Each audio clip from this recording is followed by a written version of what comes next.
So welcome to the Tuesday, December 7th, City Commission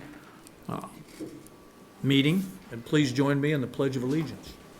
I pledge allegiance to the flag of the United States of America and to the republic for which it stands, one nation, under God, indivisible, with liberty and justice for all.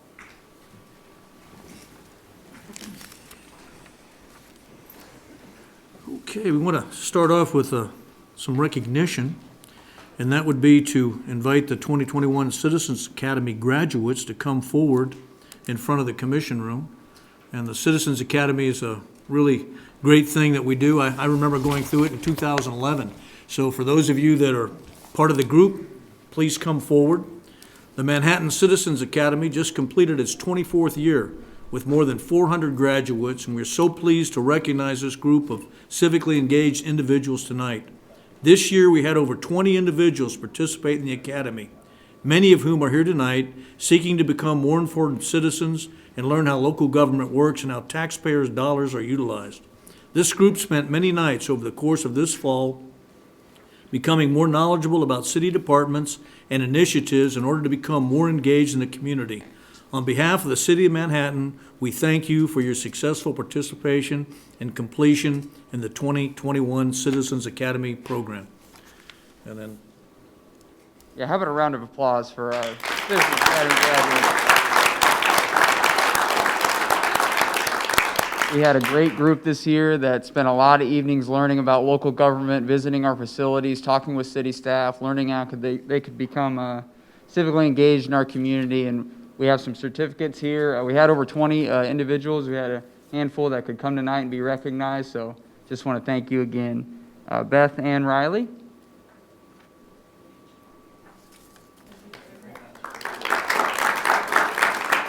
Caleb Roberts.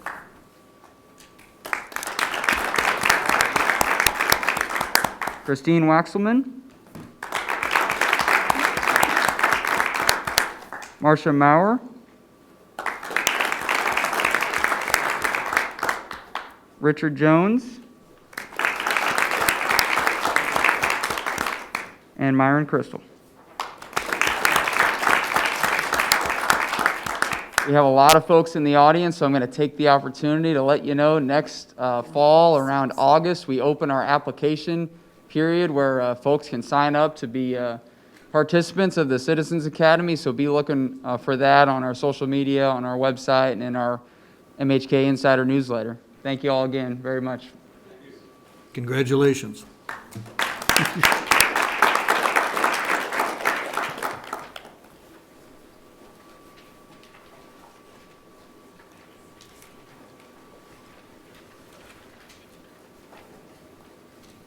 Okay, next item on the agenda is public comments. Now, those wanting to make comments not related to an item on the agenda can do so at this time. Public comment will begin with people who signed up online prior to 3 p.m. today, followed by those that signed up in person at the podium before tonight's meeting.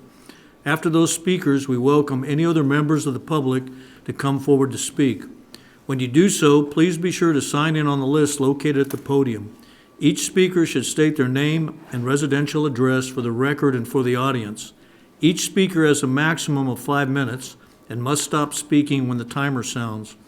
We want to hear your input on an item before we vote, but neither the commissioners nor city staff will answer questions or debate an issue. We will take your comments under advisement. Okay, so on the speakers list, we have and I may not do a good job of pronouncing names here, but Alexandria Julian, are you here?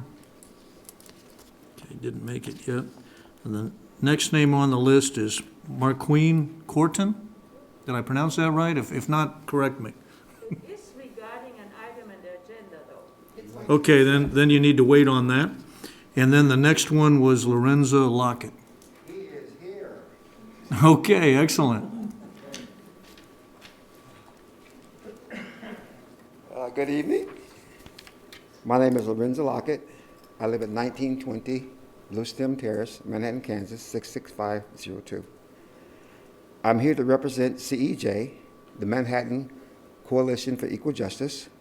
as we bring this request or ask to you for your attention.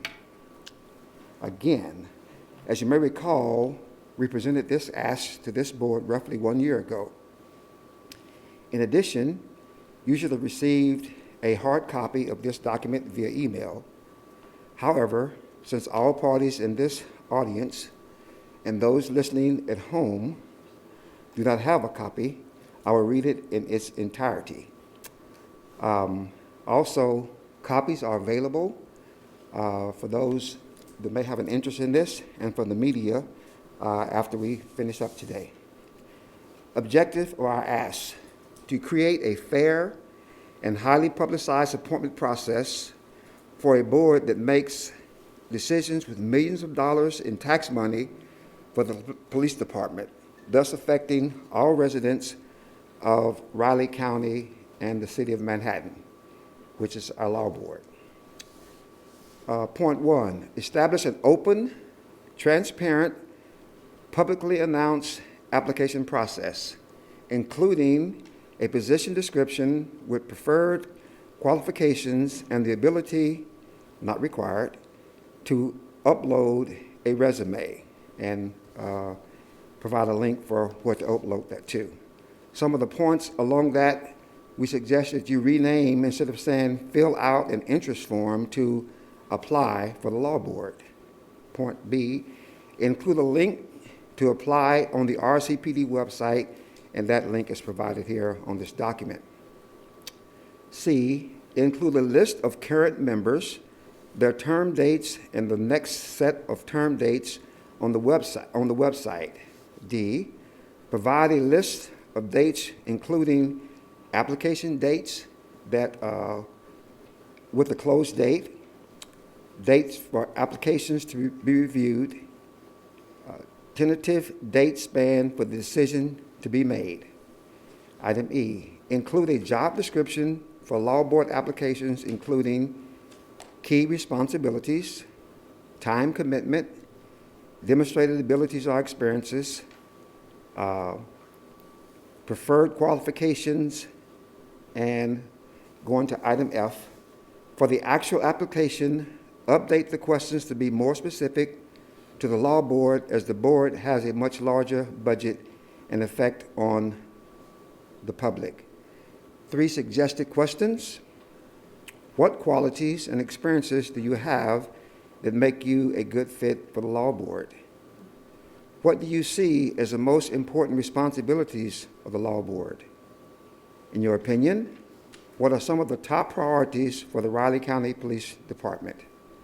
Moving on to item G, include a way to provide a resume or other documentation that's optional for the candidates. Item H, applicants should receive an immediate response through the email stating that their application has been received. And point 2, establish a method for the citizens of Riley County and the city of Manhattan to provide feedback on the candidates. Item A, assign candidates a unique number or code prior to providing the public the opportunity to review their application material and give feedback. B, provide a method for City of Manhattan and Riley County residents to give feedback on the anonymized applications and feedback, applicants and feedback. C, create a method for the general public to review the results of candidate feedback. And the last point, once the selection is made, the selection candidate's confidential number should be made to be matched to their name. Thank you for your time and your space. Okay, thank you. Okay, is Alexandria Julian here? I guess. Okay, I guess not. Is there anyone else in the audience that would like to make public comment on any item that is not currently on the agenda for this evening? Okay, seeing none, we'll close public comment and go to commissioner comments. Sure, thank you. Nothing too much tonight. I did want to congratulate everybody from the Citizens Academy program. Thank you. It's a vital service, and hopefully I want to take part in the boards that were just mentioned, including Law Board or any other board that you might be interested in, and even maybe run for office, now that you know a little bit more about Manhattan. I just wanted to say the tree lighting ceremony for the Festival of Lights was really exciting, and it was great weather. It was wonderful to see so many people from our community as well as outside our community to come for the evening, and hopefully spent the weekend here as well. So I really enjoyed that piece of it. The Mayor's Parade was also a huge success, one of the best weather nights we've had for that type of a parade. Once again, it was great to be a part of that. I did want to say congratulations to the new president of Kansas State University, Dr. Richard Linton, and also congratulations to K-State football team to going to the bowl game in January. Other than that, that's it. Enjoy the holidays, and there's lots of activities going on, so please take part in any one of them. It's going to be cold and hot. It seems like the month of December can't figure out what kind of weather it wants to have. So thank you.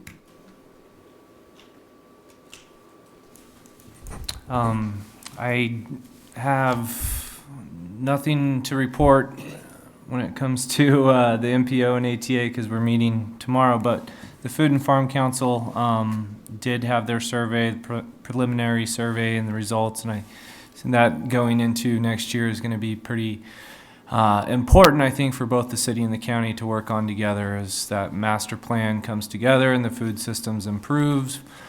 In addition to that, I also just wanted to mention there's, as we've talked about often, or I have here, that since August we started to kind of coordinate some Afghan resettlement efforts, and there's been a lot of people across the community that have been helping resettle. I appreciate that, but also going into the holidays or into the next year, I've already kind of got some confirmation that we'll have 30 to 50 more individuals arriving. So while the weather's been great, they may be arriving when it's in the middle of the winter. So keep that in mind as ways to help and as we go through that period of time. But I really appreciate everybody that's just stepped up in different ways to help and volunteered. We're a great community that's rallied around that effort, and I appreciate you.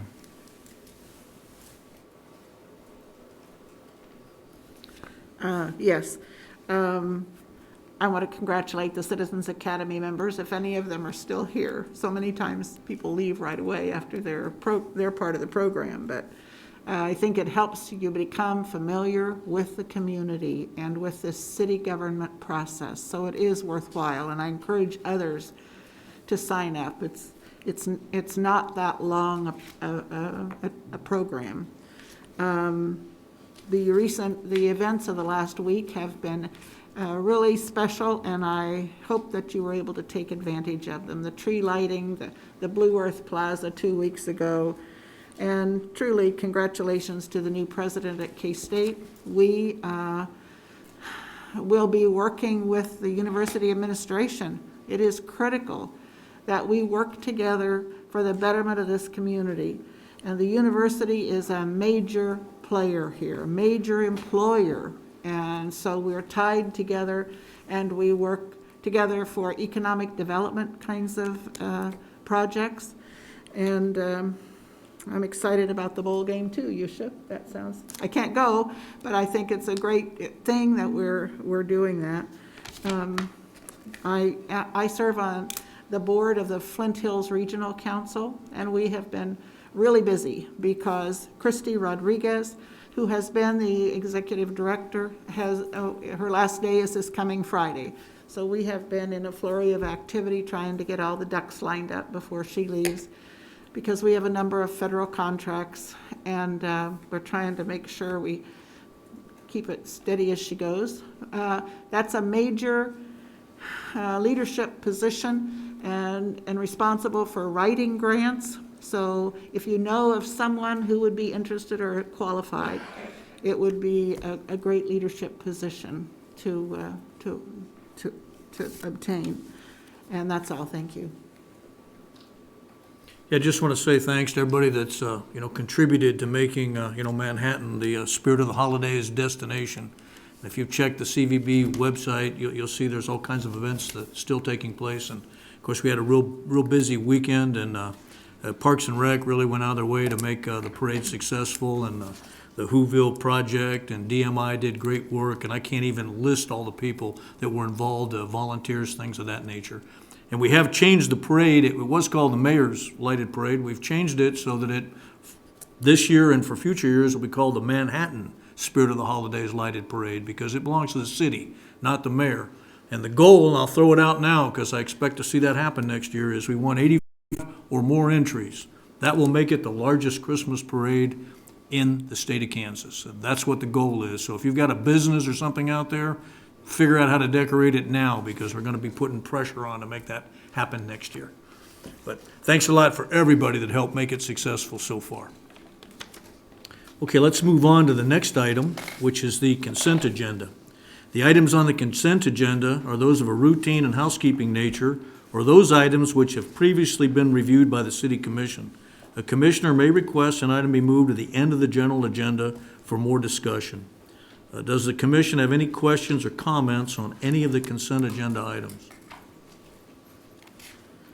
Mayor, Linda Morse, I will not be supporting number E1, which is, relates to possession of alcohol and malt beverages in Aggieville downtown and in the open areas of those areas. So I'm going to be voting no, just to give you a heads up. Okay, any other comments? I think we would like, I think we got an item here on the Manhattan Developmental Code. If we could have city staff just update us on a couple things that were added to the agenda just recently to clarify the meaning of a couple of things between the code and the city comprehensive plan. Sure. Thank you, Mayor. My name is Chad Bunger. I'm the Assistant Director for Community Development. Appreciate you giving the opportunity to provide a little clarity. I had spoken with a couple of neighbors within the established neighborhood overlay district these last couple of days, and it appears there's been some misinformation and confusion revolving around the development code, and so I'm happy to share this information, maybe address some concerns and alleviate some fears.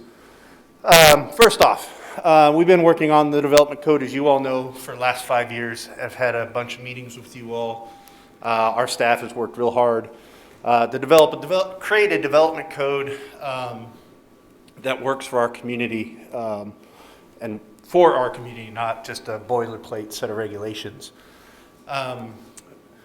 Particularly for the traditional neighborhood overlay it is today, the two planners that worked mostly on that, John Adam and Ben Schmiel, they're homeowners in this district. They live in the overlay district, and they took a lot of pride in creating a set of regulations that make it work for the established neighborhood overlay. I want to start off, we are changing some names to avoid any confusion in the future. As you can see here, we have 3 single-family zones. They're being combined because they vary just ever so slightly into low-density residential. We're also renaming things and combining a few other districts along the lines. But I wanted to share with y'all that we are changing names, but we are not changing the underlying uses. The low-density residential will still be primarily for single-family zoning. You're not going to automatically get, apartments and those sort of things located within them. We're also changing the name of the traditional neighborhood overlay district to the established neighborhood overlay district with part of the naming convention. But the large part, the intent of it, the purpose of it does not change greatly, although we have made some tweaks. We're also not changing any boundaries of existing zoning. So as you can see here, the RL, which is today's R2, the boundary remains the same. The RM, the boundaries remain the same. I heard some concerns that we're rezoning property. That is not the case. We're not upzoning anything or downzoning anything. The uses stay the same. The land uses stay the same. We also made some tweaks. During our process, our staff did a bunch of research. And and this is some new information that the commission have not seen, but that we really based our proposal off of this, is that we have largely seen a lot of alterations and repair of existing homes. Just a few new homes, more accessory buildings like garages and sheds and things within the traditional neighborhood overlay district. So this kind of guided our process that we have a very well appreciated and founded area of our community that people want to be at. They don't want new homes. They want the homes that we have here. And so we crafted our new set of, or tweaked set of regulations around that notion that people are remodeling their homes rather than wanting to build new homes. The other piece to that, the TNO was designed in 2003 to address the super duplexes that cropped up primarily south of Points. And it did a really good job of making sure those inappropriate duplexes did not occur throughout the older neighborhoods. However, staff had suspicions that it was also limiting what property owners, what homeowners could do within their community, within their neighborhoods as well. And so just looking past the last 3 years, we actually looked back further, but I just took this snapshot. We had 74 exception cases. Almost a quarter of those were within the traditional neighborhood overlay for homes and garages and those sort of things, for building additions, for lot coverage requests. So you can see here, that's quite a bit, especially when you compare it to the land coverage or the percent of property within the city. So those things, the idea that people want to maintain their homes and that our rules that we have today, the rules are forcing them to seek exceptions and go through bureaucratic processes. It's really just do work with the Board of Zoning Appeals. And so we adjusted a number of things to hope and lessen that. Still maintain the quality of housing, still maintain what we love about these older neighborhoods, but make less of a headache if someone wanted to. So the first one was a setback, a building setback. Today it's 14 to 25 feet. This is a snapshot along the 1600 block of Fairchild. You can see that none of those homes meet that minimum setback. Now there's some topographic reasons why those homes are set back that far. But if any of these homes wanted to build a building addition, add on to their front porch, do anything like that, they would have to go to the Board of Zoning Appeals, even though they are so far back from the front property line. And so what we've devised for front yard setbacks is an averaging process where you would take the average across your block, and then your home could be plus or minus 7 feet in any of those directions, but not less than 12 feet. Because these homes in these older neighborhoods are not built on your suburban pattern. They are mostly pre-World War II, most of them pre-zoning, so there's not a consistent pattern like if you were to see some newer subdivisions in our community. And so we created this averaging front yard setback to make sure that new homes, if we do have new homes and or building additions, match the character along that block and don't just be prescribed into a pattern that may not be appropriate for that block. So in this scenario, we bring a lot of conformance. This is probably the story here for the front yard setbacks. We had just a little bit over 50% of conformity across the traditional neighborhood overlay. With this new system, with the development code, we almost get 100% conformity. What that means for us is that homeowner can add on to their home as they need for their family, as they see fit, without creating a whole lot of process, as well as still maintaining that character. A similar story on the side yards. If you ever had if you have a corner lot and you wanted to build a garage or a fence, you know the complexities of having two front yards. We've changed that to calling it a side yard, a side street, because we have a lot of properties across the TNO that don't meet that 14-foot front yard setback along that second street. kind of flip through these photos.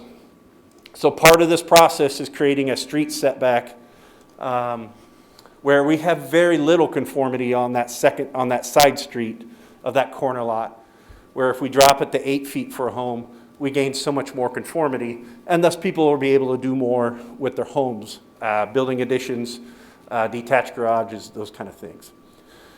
The other last point I think here is the lot coverage. 30% is what we created with the TNO. When you factor in all the buildings, the detached garages, etc., there's not a whole lot of conformity. All the other zoning districts across the community have a 35% lot coverage, which is great when you have a very large lot, as you do in a lot of subdivisions, newer subdivisions. But on a 7,500 square foot lot, that's pretty small. And so again, bringing this home, 48% is what we have conforming today. Moving it up to 35%, we get a great deal. And what that means is we bring more properties in, conformance, we make the rules match the character of the older neighborhoods, not fight against it or try to make the area what it's not. Lastly, the TNO developed a number of really good tools for building and site design characteristics that new construction or building additions must conform to. We've enhanced those to match the character across the neighborhoods. It's not just setbacks, it's not just lot coverage, it's also what that building envelope looks like, especially from the street, to continue and preserve what our neighborhoods look like. The other piece I heard in talking with these neighbors that they were upset that they weren't aware of the going-ons here with the development code. And I greatly appreciate that. Like I said, we've been working on this for 5 years. I wish we had better mechanisms to inform everybody. As you all know, we had easily a dozen meetings this last 18 months. They were, you surely got tired of them. We also created this website on Engage MHK with some of those videos to try to get the word out. Staff met with countless groups to try to spread the word about the development code and the changes. We had met with the planning board, Board of Zoning Appeals, the Historic Resource Board, had an open house in late July. So it's unfortunate that we got to this point with a group of folks that maybe were not completely aware of what was going on, and I apologize for that, but it wasn't for a lack of trying. If you want to find that website, it's located here. You can take a QR code or a picture of that, and then you get to the web page. You can find a lot more information. But I appreciate the opportunity to maybe ramble on a little bit about what we heard and maybe try to dispel some confusion and some misinformation. So I'll be happy to answer any questions you may have. Okay, thank you. Does the commission have any questions on that? Because I think that was a pretty good job of explaining it. Appreciate that. Are there any other commissioner comments before we take public comment? Okay, I want to make one item. E2 is the salary ordinance, which talks about giving a raise to the commissioners, and I'm not going to support that. So now, we will now receive public comment on any item on tonight's consent agenda. If you're here to speak on an item that is not on the consent agenda, please hold your comments until your item is considered. Public comment will begin with people who signed up online prior to 3 p.m. today, and I don't believe just one person has done that, and she's there already. And after those speakers, we welcome any other members of the public to come forward to speak. I want to remind everyone that each speaker has a maximum of 5 minutes and must stop speaking when the timer sounds. We want to hear your input on items before we vote, but neither the commissioners nor city staff will answer questions or debate an issue. We'll take your comments under advisement. So if you'd like to go ahead. Good evening. Thanks for listening to me. I'm coming because of the same subject the gentleman addressed. So I went to some of the meetings. I tried to read a document. It is very technical, and only recently did I get explained what is going on. The thing is that how you measure the coverage whether it is between the walls of the foundation or you project bird's eye view, everything including the eaves and the gutters. So there is a difference in that size. And there is no mention whatsoever about potentially paving parking spaces. You can even increase the amount of covered to the current rules area by putting your house here, garage there. You have double the eaves and the gutters. You might even pave the place close to the garage. The issue, this is burning for me, is what you see here, and hopefully you got some pictures in your email. It is the water management when it rains. This is a regular rain. This is the block, the 800 block between Osage and Fremont in the alley. And that is just one picture. So the big burning issue that is not being addressed is that because of the different definition of what they call coverage, we are running in a major water handling problem. So we already had issues that my neighbor it is a rental property that American Property Management handles. They had to heal an issue of a flooding basement. For that, we worked together and made swale happen. Before that, they couldn't rent the basement because it was regularly flooding. This rain is not a heavy rain. This is a regular rain. It's not like the rains that filled the dam. This is what I want you to consider, and for this very reason, I ask you with gently but also with a lot of passion to remove this item from the consent agenda until that the coverage goes defined as traditionally, because I do not want my house flooded, right? That's just right? The water goes a little more of the rain than that, and it pools in my backyard.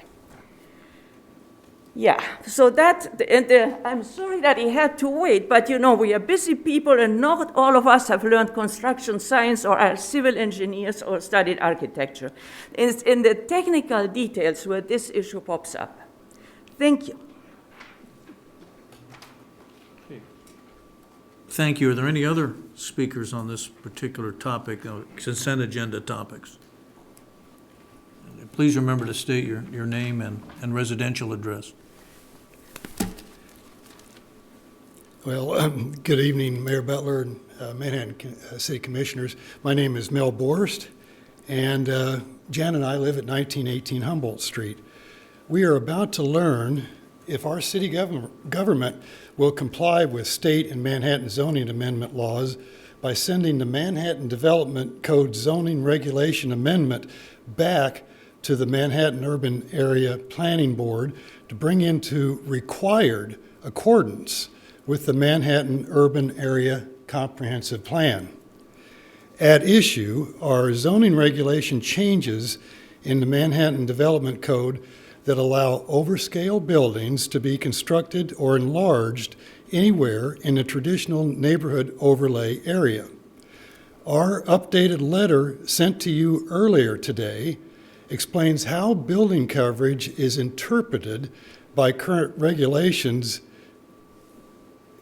It will increase by up to 50% regardless of TNO neighborhood scale. The fact that our city planners have not disclosed how out-of-scale buildings will not be allowed in established Manhattan neighborhoods with the proposed MDC amendment disqualifies the approval of the amendment, as the land use plan repeatedly emphasizes that replacement structures or additions to structures be similar in scale to that of the surrounding established neighborhood housing stock.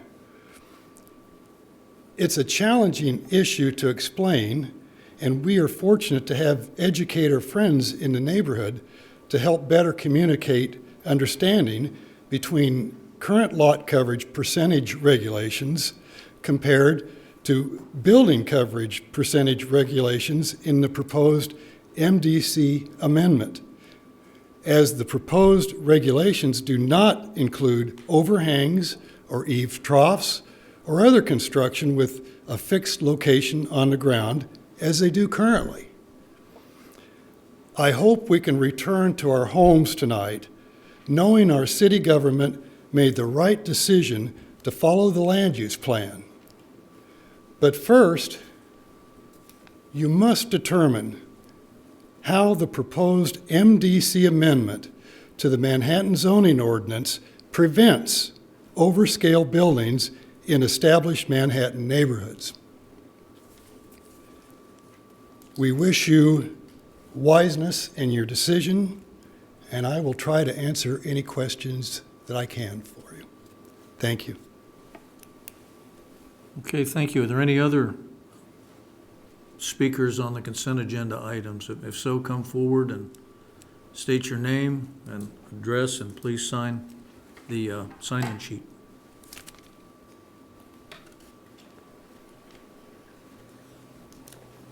Good evening. I'm Betty Banner, and I live at 618 Osage Street in the heart of the historic district. And I have lived in that area for almost 50 years. I want to be certain that when these changes are made, our neighborhoods are not decimated by buildings that don't fit. And we have seen two of those on Osage Street itself. 2 doors from me, a wonderful little duplex was torn down and a gigantic, ugly triplex was built that does not fit the neighborhood. In the 500 block, there is a multi-story, huge apartment building that was put up with a lot of concrete for parking. It does not fit either. And it is clearly possible in our neighborhoods to improve where there have been problems. And in light of that, I point you to the 500 block of Morrow, which had 3 or 4 really bad conditioned homes. One by one, those have been renovated. They are now family homes. It is a great benefit to the neighborhood and the community to continue to keep and revitalize our neighborhood. We don't want it damaged. I would say also that we in the 600 block of Osage have the same problems as Mariana talked about in her block. There's a lot of water in those alleys. But I would also like to respond to your staffer who talked about the requirement to appeal any variation from the standards, and what a terrible problem that is for a person to have to come and justify why they want to make a change. And I can tell you, I think it makes you think and make sure that what you're doing is fitting in the neighborhood. And I can say this in good conscience because we too had to do that. Our house does not conform. It comes right up to the front of the sidewalk, and the western side of the house is quite close to the land line.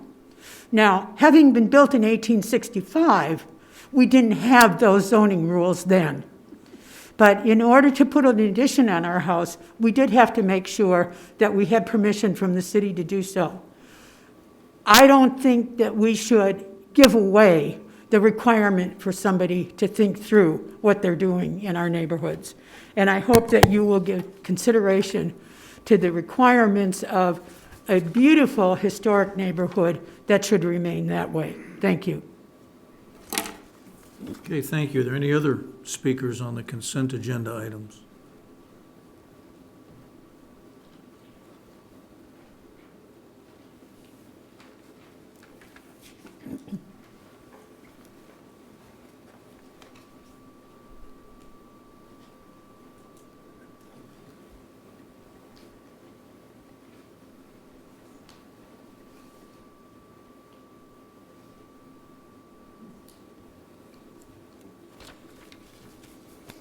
Hello, I'm Sylvia Beeman. I live at 1744 Leavenworth.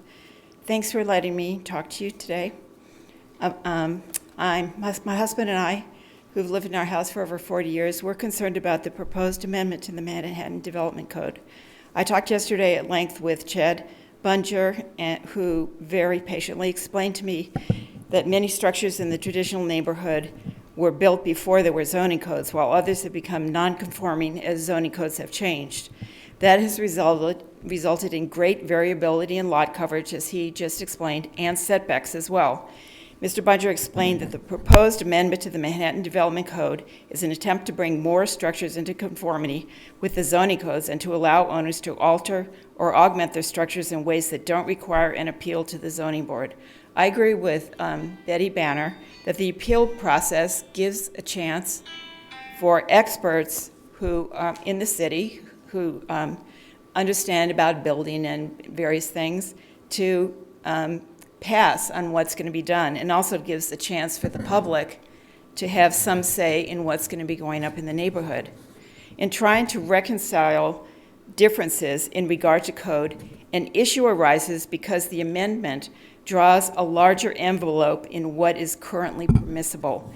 That opens the possibility for large-scale buildings up to 50% larger than existing structures, because foundation footprint is the basis for, instead of lot coverage, is the sole consideration. It also eliminates current regulations about how the rest of the lot is to be covered.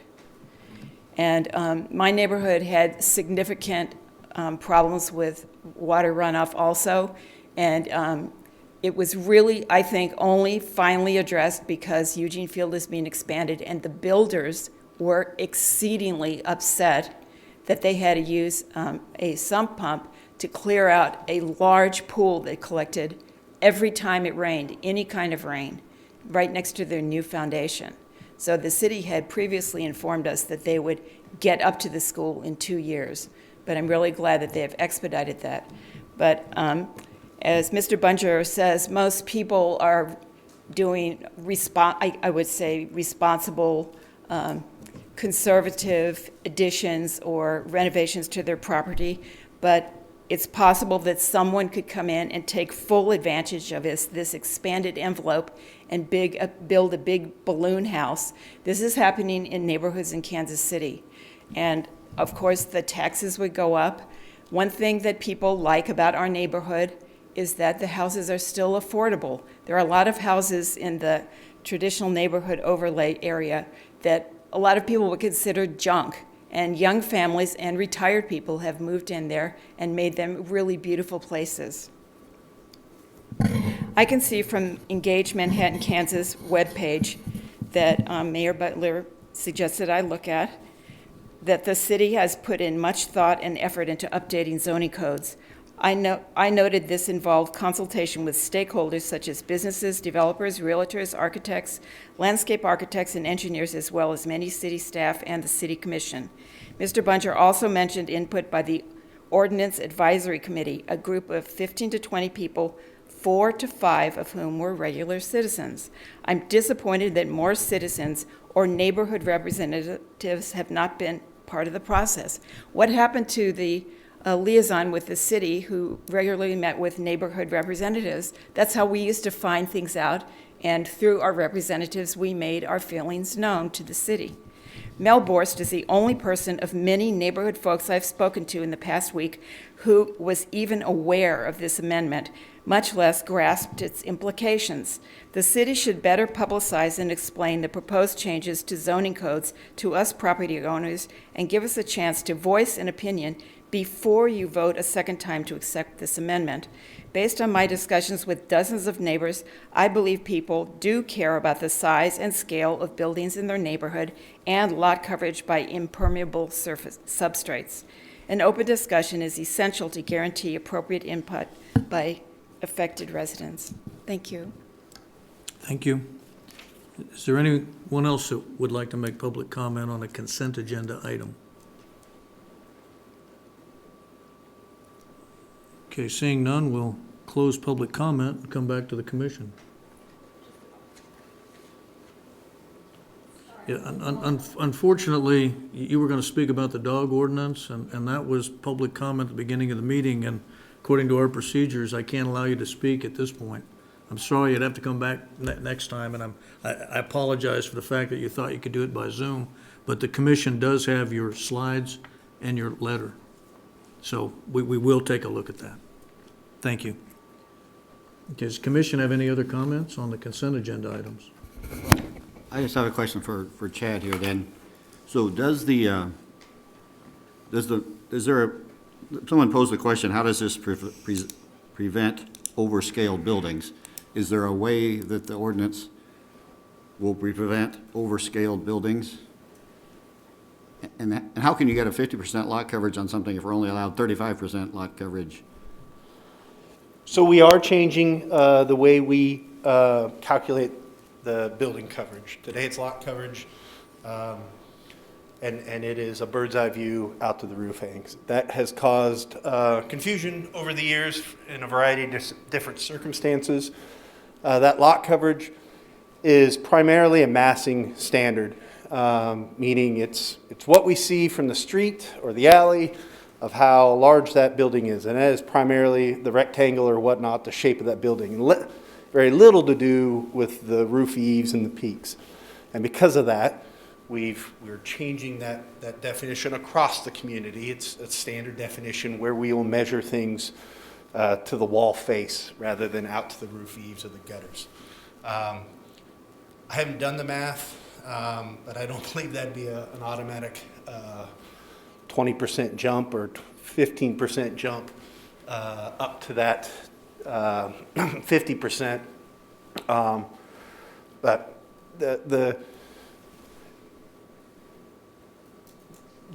the setbacks, the lot coverage, the basic building patterns across our community within this area is how I would say we're not going to get ridiculously large buildings. The other pieces there, one, we have design standards of both the site and the building. The super duplex issue where the TNO was created, those things had parking everywhere. Front, back, they had very little architectural character that matched everything else. They did not fit there. Beyond the lot coverage and the setback issues, we have a number of design standards for the site and the building that, regardless of if we're up to 35%, there are still going to be elements of that home that is going to match the neighborhood. I could pull up a couple different images where show you a duplex that is 60 years old that has the character of the older neighborhood versus a duplex, and you go, I love that one, I hate that one, and they almost have identical lot coverage, identical setbacks. It's just the character of them. And so not only the setback issue that I've mentioned, but also those site and design standards, I think, are going to address a large number of those past issues that we don't want anymore. When it comes to impermeable surfaces, is there a guideline that has to be under now?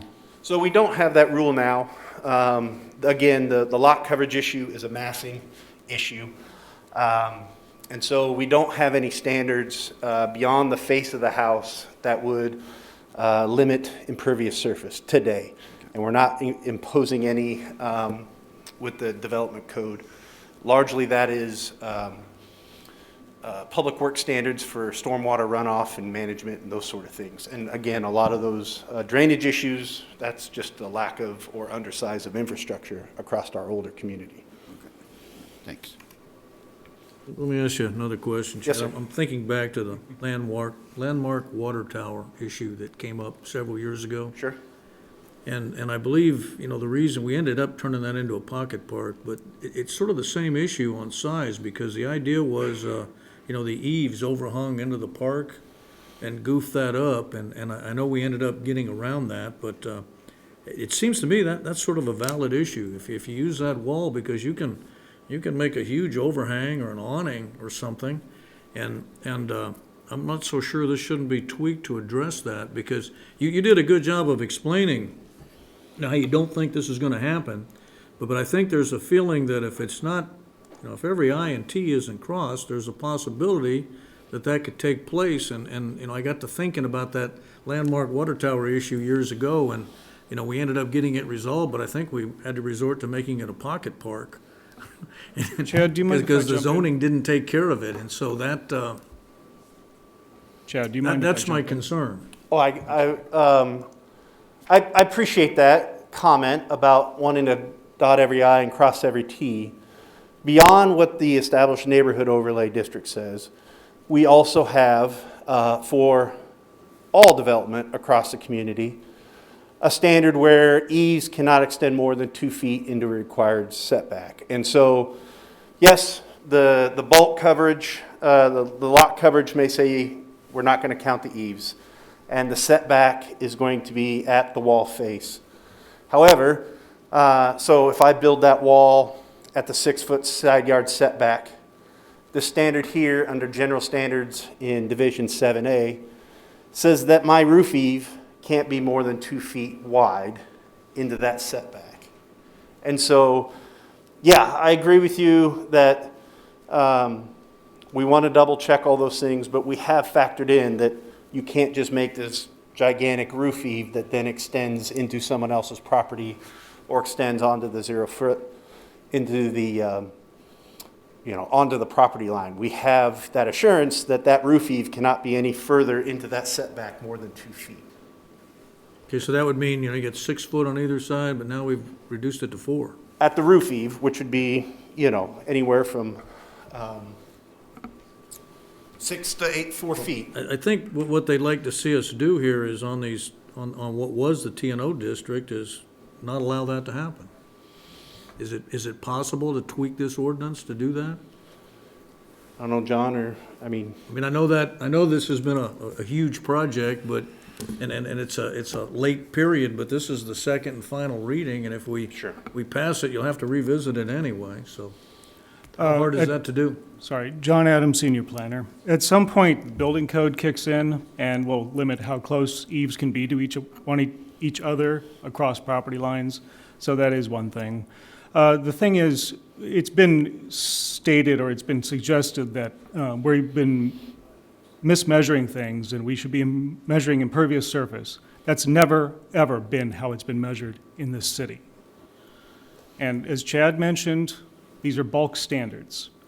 Eaves, roof lines are diminishing aspects of that rectangle of the building that's occupying space. This is about it occupying space above the ground. And there's also a false dichotomy, I think, that we heard in the testimony tonight, and that was that we're going to suddenly exacerbate flooding. I'm going to tell you right now, the TNO standards are not keeping town from flooding. We're at the bottom of a drainage way here. And until we make some physical changes to the stormwater system, it's going to fill the streets, because they are the conveyance system in town. This will not exacerbate the problem. We have looked at this, we've measured it using the high-quality photographs, aerial photographs that we have available from the county. I'm going to suggest that it's probably not worth the time to pull it out right now, but we will continue to monitor this. And if we find that we are having some problems, we can make some changes. We're anticipating to come back within a year anyway with some debugging for you to consider if we run across some problems. And if we start seeing some buildings that come up that are going to be causing problems, then we can address it and we can pull back on some of these standards. That's just my opinion about that, sir. Okay, I agree with on the flood issue. I think that's more infrastructure than the size, but that's for sure. But I'm still not sure that people feel comfortable that we're not going to end up with an oversized building there. And I get it won't be an apartment building because the zoning doesn't allow that, but somebody might be able to build a mansion there and it would be perfectly legal. And I don't know if we properly addressed that, but you're basically saying that between the zoning, building permit policies, public works policies, the zoning thing is only one of potentially 2 or 3 or 4 different parts of government that you have to satisfy before something can be built, remodeled, or done. Yeah.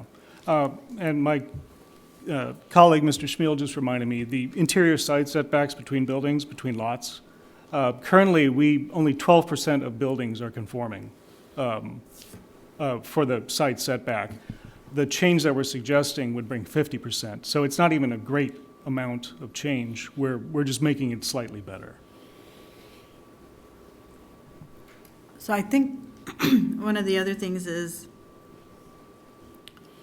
one of the reasons we were doing this is so that there would be more requests or cases going to the Board of Zoning Appeals.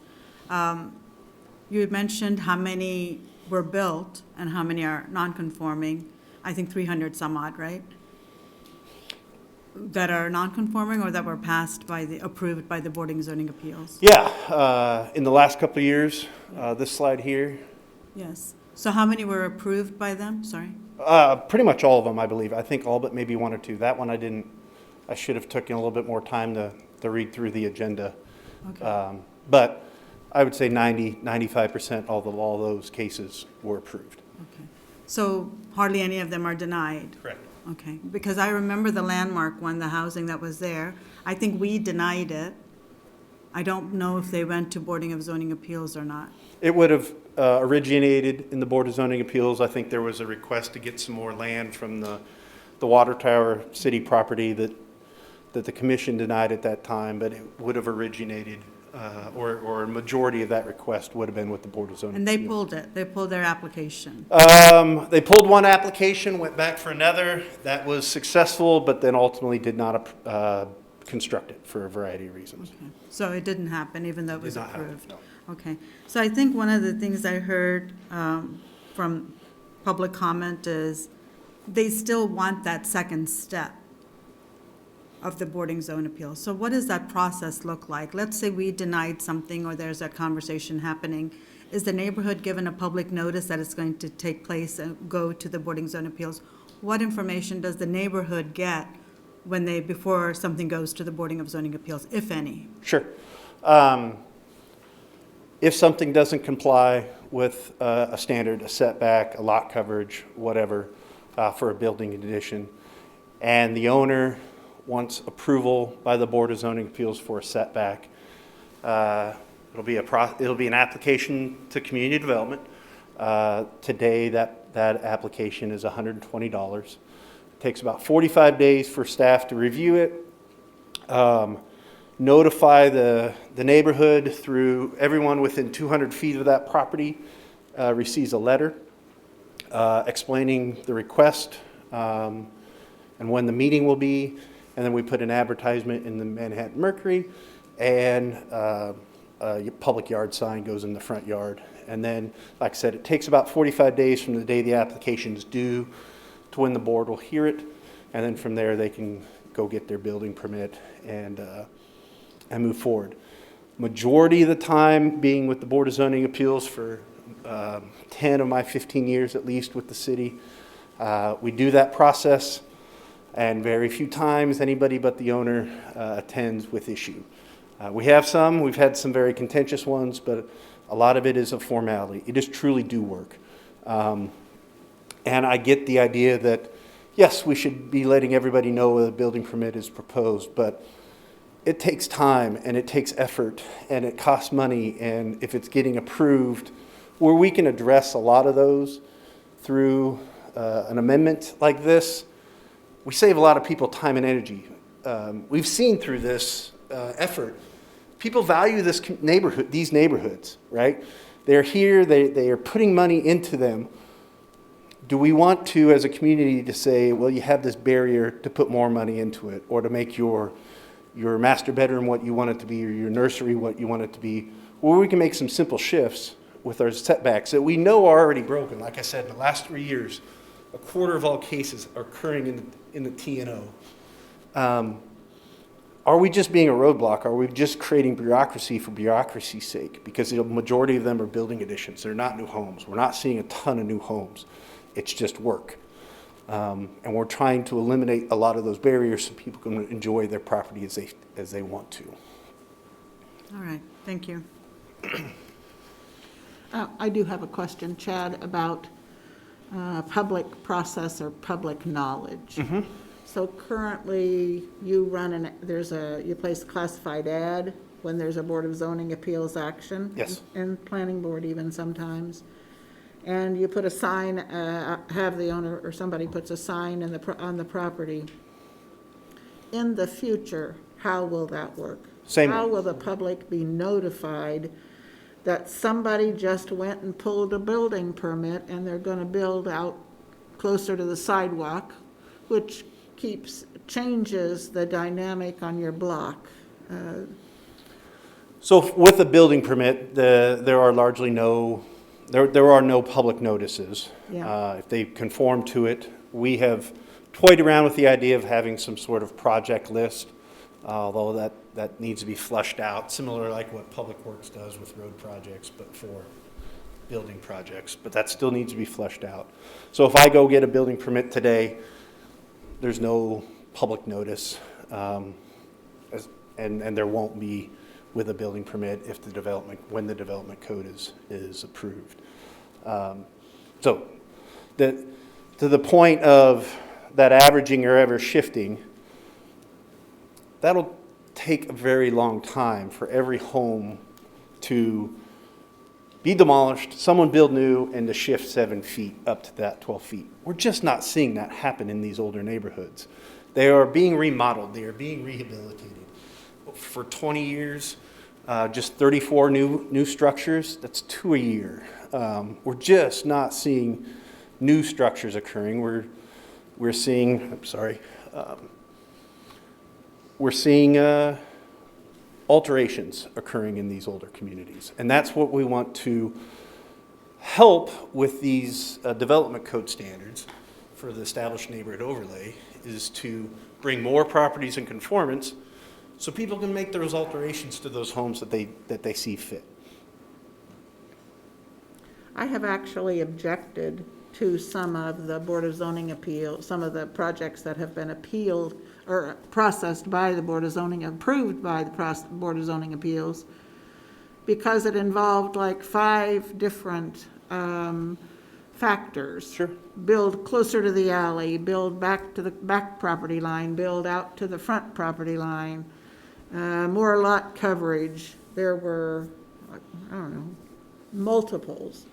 And it seems that one property owner is taking advantage, and the other property owners are not. And I don't think that when you build out as on all sides, that you make a better better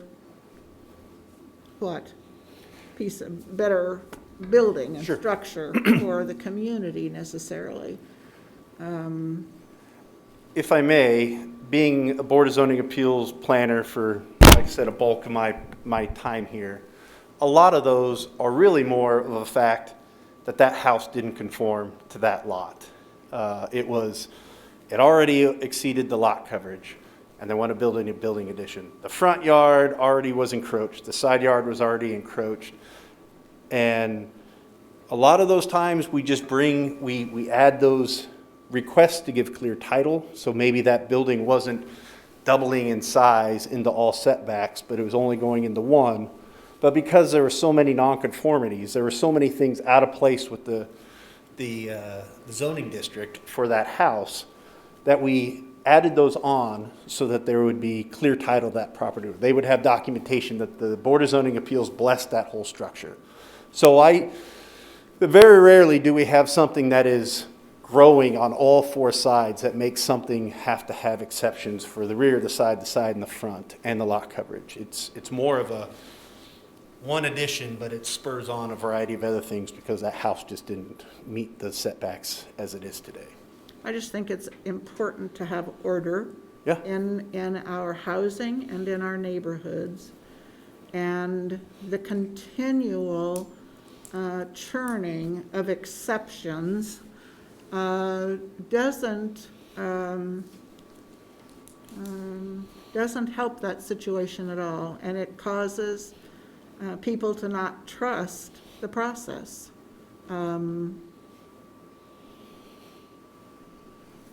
Anyway, I have a concern about overriding the planning board. Would you explain that again, what that means? Is that the one we're talking about is D3. D3? Is that what we're talking about, the Manhattan Development Code, right? Right. Correct. And so originally, we advertised a set of zoning regulations. And the state of Kansas Department of Ag, Division of Water Resources came back and said, we need you to make some very minor boilerplate changes to the floodplain regulations. There was nothing regulatory behind them. It was really just, we need you to say that, to add the clause and manufactured home parks. Or we want you to spell out all the duties that the floodplain manager says in this order, in this manner. They were not substantive changes, but because we had advertised the development code without those changes, they came afterwards. We made the changes and provided you a new copy with those changes to the floodplain regulations. Thank you. I just And that's the need. wanted to be reminded what that was about. So is the only thing we're voting to override is the fact that the planning board didn't have these floodplain from, we're not talking about overriding the planning board's decision on setbacks and the whole other thing. Correct. That's all been agreed to by the planning board. Right. And the only reason we're overriding it is because they didn't get it in the first place. That is correct. Okay, that makes this a lot simpler, what we're actually voting to override here.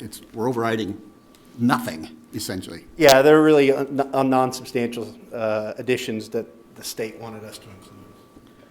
I know that the city has a process for building permits and making a list of them, and you used to provide, a list of them.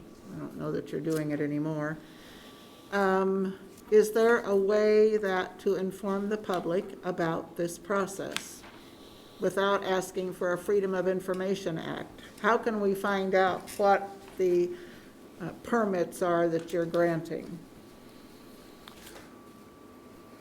That, unfortunately, is not my department, and I don't see the chief here to answer that. Ron, or I don't know if you... Well, I guess the question would be, is it advance notice? I mean, when you issue the permit, they have to post the permit, but that's after the permit's already been issued. So we don't have a process where there's citizen participation in the issuance of that building permit. It's administrative.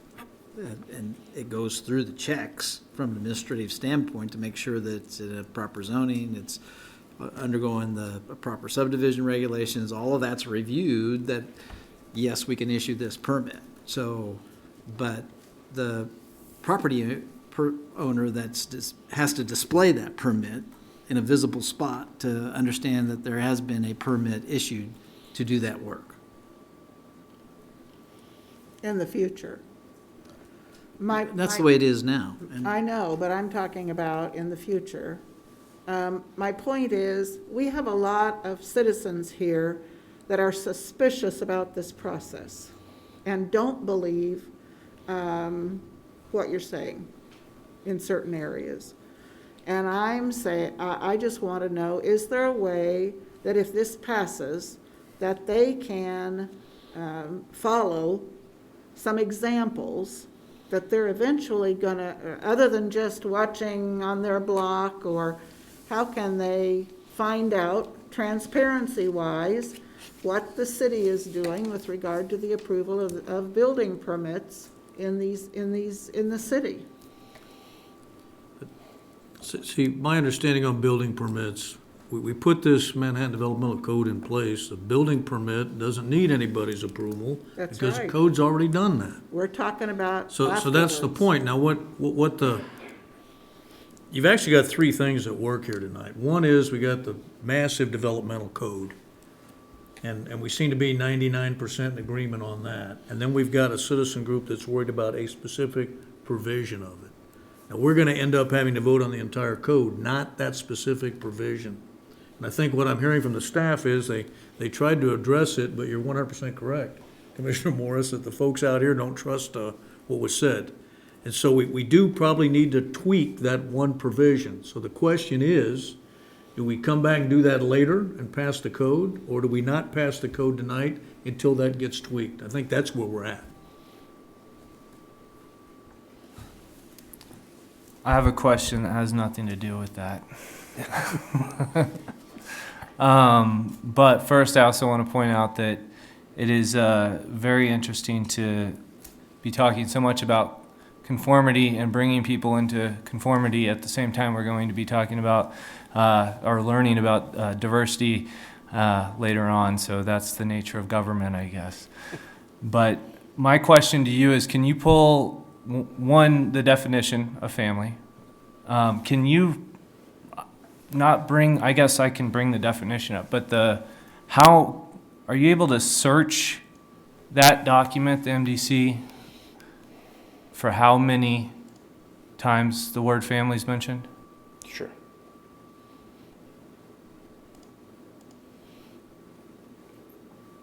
And while you do that, this is the definition as it stands. Family means an individual or two or more persons related by blood, adoption, marriage, or guardianship, or not more than 4 unrelated persons operating as a single housekeeping unit. There will be a rebuttable presumption that 5 or more people living together as a single housekeeping unit are not a family. I can't really see what that says. How many? I don't know if it gives a grand total like Google does. Yeah. So When we've been having this discussion for 2 years, and 2 years ago, I know you mentioned 18 meetings. I recall it being inserted in there over 100 times. I mean, we're talking about every time it says single-family home, every time it says, family zoning, family's in there almost on every item in some way. And by that definition, which is a definition that, as far as we can tell, goes back to the original 1960s adoption, which was based on those loose zoning and the collaboration before that. If 5 nuns live together in a 5-bedroom house and they're TNO, does that meet the definition of family in a single family home in that area if they're 5 nuns? and I would assume none of all the nuns are unrelated. They are unrelated other than in their faith, They're sisters. right? So is that accurate though? I mean, I'm just questioning. Yes, if they were unrelated, living in one dwelling unit, technically they would not conform to that definition. So no 5 nuns, 5 widows, 5 retired unrelated people, and of course 5 young people that happen to go to school at a university nearby, all would be out of code, or out of, not code I should say, but out of compliance with the MDC if they're living in that situation in Manhattan as today. And our current regulation as well, yes. And we're trying to bring status quo into conformity in this document, yet that doesn't seem very much like conformity into the situation, unless, there's a lot of people that are married or family that I didn't really know before. I would say in practice, so technically yes, in practice, because of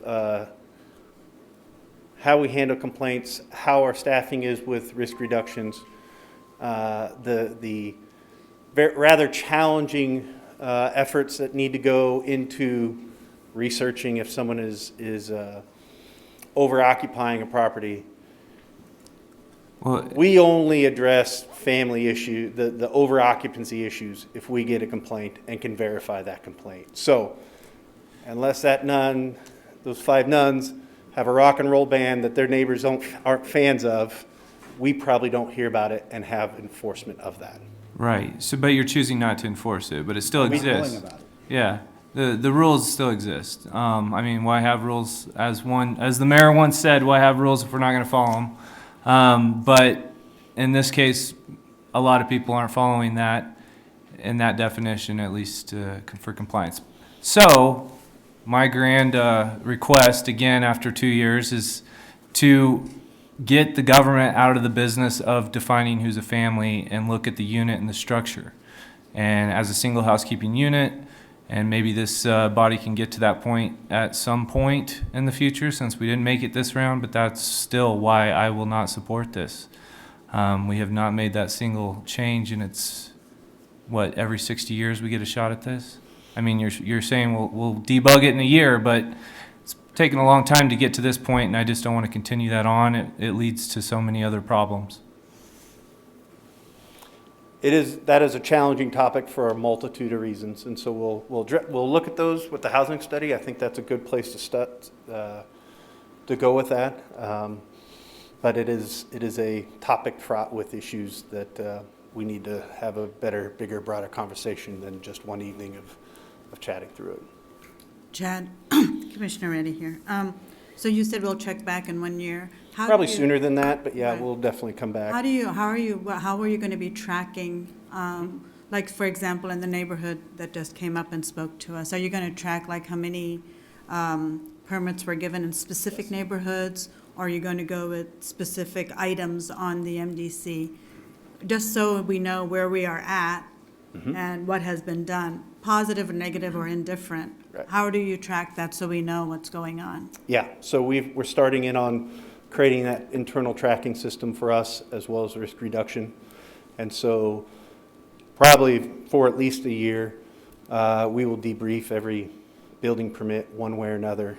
So we will chart all permits, be it alterations, new construction, site improvements, those sort of things, and note any issues that may have occurred. So we'll bring back, I would imagine we'll bring back on a routine basis, at least to the planning board, if the commission would like to see that report as well.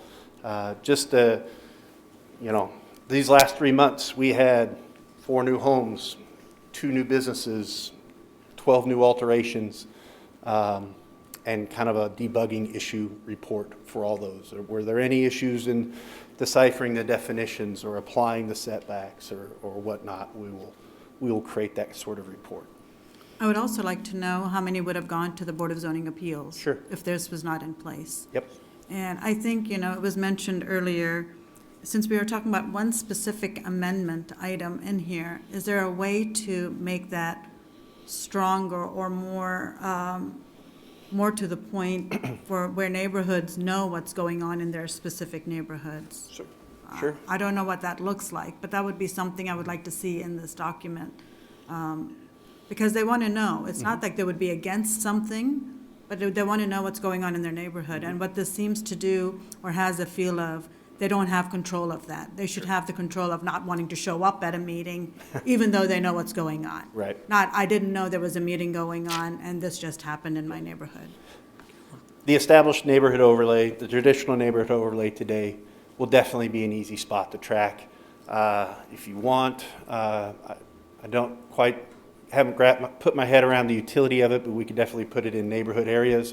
But the established neighborhood overlay will definitely be a category of, was development of some sort, an addition, new building, whatever, occurring in the established neighborhood overlay, and what were the issues. Same with the redevelopment overlay, or now the MFRO, or the urban core, because those are separate zoning districts, because those are have design standards associated with those, et cetera. Those are going to be really easy, good things to track, and we'll track those naturally. Mostly for those neighborhoods. If I had, Sure. if somebody in my backyard, well, us, if we were renovating our home and we extended it to the left or right or to the back or whatever it is, we just have an orange permit, I think, in front of our window or something. But I'm not sure the entire neighborhood knows. They just know stuff is going on there, but I don't know what the policies would be. But I think if we can just make that a little stronger so neighbors know what's going on in their own neighborhood, would be beneficial Certainly for try. communication and trust purposes. I'm comfortable that we've got enough checks and balances in place to go ahead and move this thing forward, so I move that we approve the consent agenda. Okay, is there a second? I'll second. Okay, I have one question. If it takes 4 votes to pass this MDC, if there are not 4 votes, what happens? Mayor, if there aren't 4 votes, then the item fails. And one thing for the commission to keep in mind, if the second reading fails, then by design, it has to go back to the planning board. The ordinance process has to go back to the planning board to get whatever corrections that you might want to occur and to go through the process to come back to you first and second reading. During that time, the existing zoning regulations that there's other reasons to be dissatisfied with are in place. If you override and adopt this now, you at least have those provisions in place that you want to you want to implement, and then you still have to go back to the planning board to change this ordinance regardless, to change these other provisions you're concerned about. So if this fails tonight, the second reading fails, the override, then we're stuck with the zoning regulations that we have until it goes back to the planning board. And until, I should say, not back to, until the planning board resurrects it again, because you're not sending it back to the planning board. You're just failing to override it. So it fails. So I hope that makes sense. I mean, you have an alternative where in the interim you have a lot of regulations that you want to change that you have no issues with, and you can still take the time for the planning board to study the changes that Chad Benger and others have described that they'll be studying and proposing to change over the year. And during that interim, you'll have the new regulations in place. Okay. I would like a commitment from the city that they will provide information, maybe on the website or in a database or somehow, about the permits that are issued so that the public can find out information. In the past, it's been through the Board of Zoning Appeals and through the other public hearings and public processes. I don't want that public part to disappear just because we're changing these rules. And so that's something that I would like to assure that we build into this. Is that an amendment? Yes, Motion? let's do that. Well, didn't We need more definition we had of it a if we're seconded gonna do that. motion. Right. We've had a motion to pass the consent agenda, and we've had a seconded motion. So if the commission would like to handle this item separately, then I would recommend removing it from your consent agenda motion and then doing that vote separately. But it's to amend the motion now, we would have to, we've already had a seconded motion, so you'd have to start over with that. Can I withdraw my second and move that we move it to the general? Fine, let's move to the general, we'll come back and talk about it later. Thank you. But you still have a consent agenda. And Yes, and the so motion- now we can call the vote on the not done. consent agenda. All of the items except, let me be sure I call it right, D3. is item D3, which we'll vote on separately at the end of the meeting. So my motion was to to approve the consent agenda, except move item D3 to the general agenda. Second. I'll second. Okay, so we have a motion and a second. City Clerk, can you please call the roll?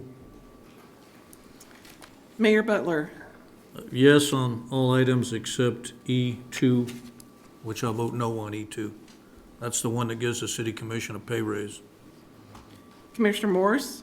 I vote yes on all items except E1, which has to do with alcoholic liquor and cereal malt beverages in an open setting. Commissioner Hattasol? I vote no on that. Yes. Yes. Commissioner Estabrook? Yes, and enthusiastically on the item that gives the mayor $20 extra a month. Commissioner Reddy? Yes. Motion carries 5-0 with the exception of item E1, which carried 4-1, and item E2, which carried 4-1. Okay, thank you. Next, we need to come back to, we got a public hearing, first reading of an ordinance, Bev Hub, industrial revenue bonds. And Jason Hilgers, Deputy City Manager, will do the presentation.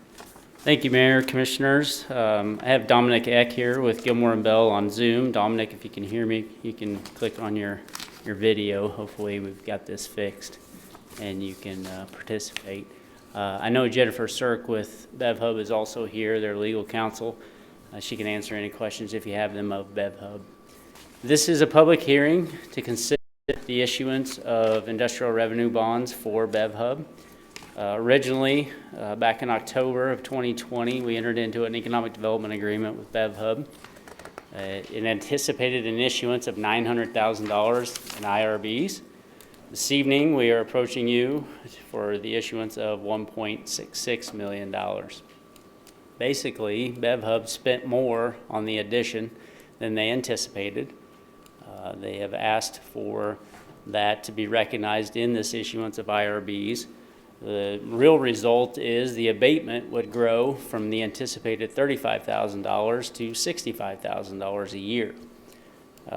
They have performed well in the first year. BevHub was to create 37 jobs. They have created 26 so far. They anticipated 18 in the first year, 19 in year 3.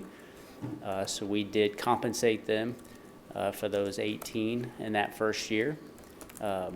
They will again go through a performance evaluation in year 3. So they are ahead of schedule in terms of job creation. I think a lot of you were at their grand opening. They are doing well. They've invested upwards of $25 million in that building.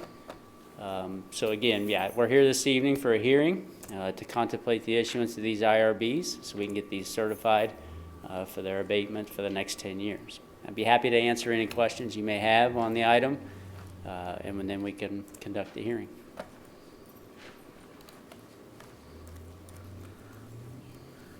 Jason, I have a question. I tried to find it, I didn't see it, but I want to be sure that the 1.6 million replaces the amount before. It's not in addition to what we authorized before. Is that true? It is. The draft ordinance, which I just pulled up, only represents the $1.66 million. That is, Does it rescind the old amount? there is no old ordinance with this item. Okay. This is first reading. Of this one. The agreement we entered into anticipated $900,000 in IRBs. Okay. This first reading identifies 1.66.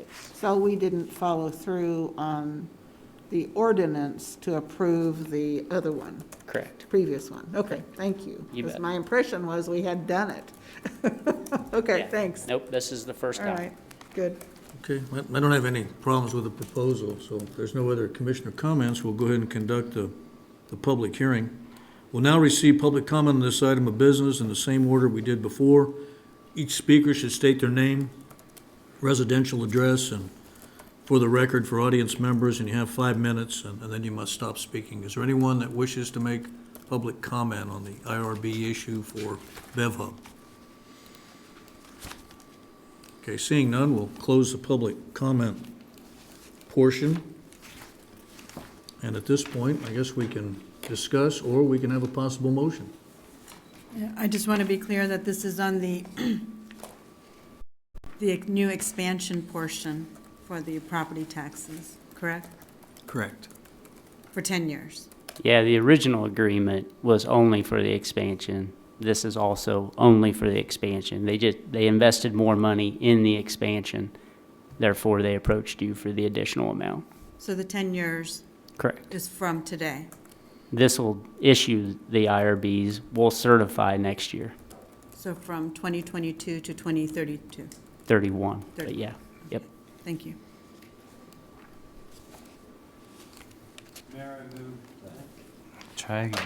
Mayor, I move that we approve the first reading of an ordinance issuing up to $1.665 million in industrial revenue bonds for BevHub. I'll second. Okay, we have a motion and a second. City Clerk, could you please call the roll? Commissioner Morse? Yes. Commissioner Hattasol? Yes? Commissioner Estabrook? Yes. Commissioner Reddy? Yes. Mayor Butler? Yes. Motion carries 5-0. Okay, the next item on the general agenda is to consider Boys and Girls Club appeal regarding the Historic Resources Board demolition denial for 212 South Fifth Street. Now, before any discussion takes place, a motion to remove the item from the table needs to be made because we tabled this last meeting. I move that we remove the motion from, the item from the table. There you go. Second. Okay, we have a motion and a second. City Clerk, please call the roll. Commissioner Hattasol? Yes. Commissioner Estabrook? Yes. Commissioner Reddy? Yes. Mayor Butler? Yes. Commissioner Morse? Yes. Motion carried 5-0. Okay, we are resuming the quasi-judicial hearing tonight. At the November 16th meeting, we opened the quasi-judicial hearing with evidence provided by city staff, the applicant, and the public. The commission tabled the item to tonight to continue the hearing to receive specific evidence on 2 follow-up questions.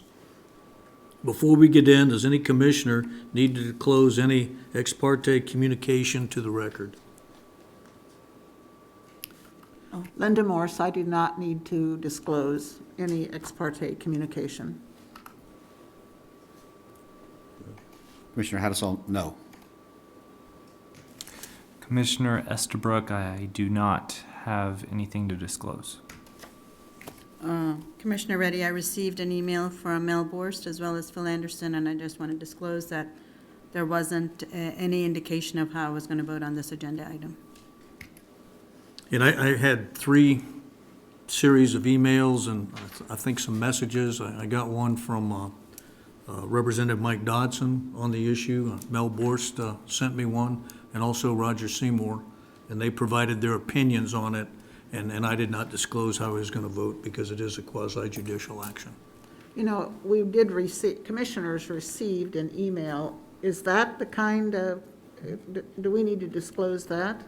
Okay, excuse me. Well, I received the same emails, and I did have a conversation with Roger Seymour a couple of weeks ago, but he just told me what he thought. I didn't make any commitments at all.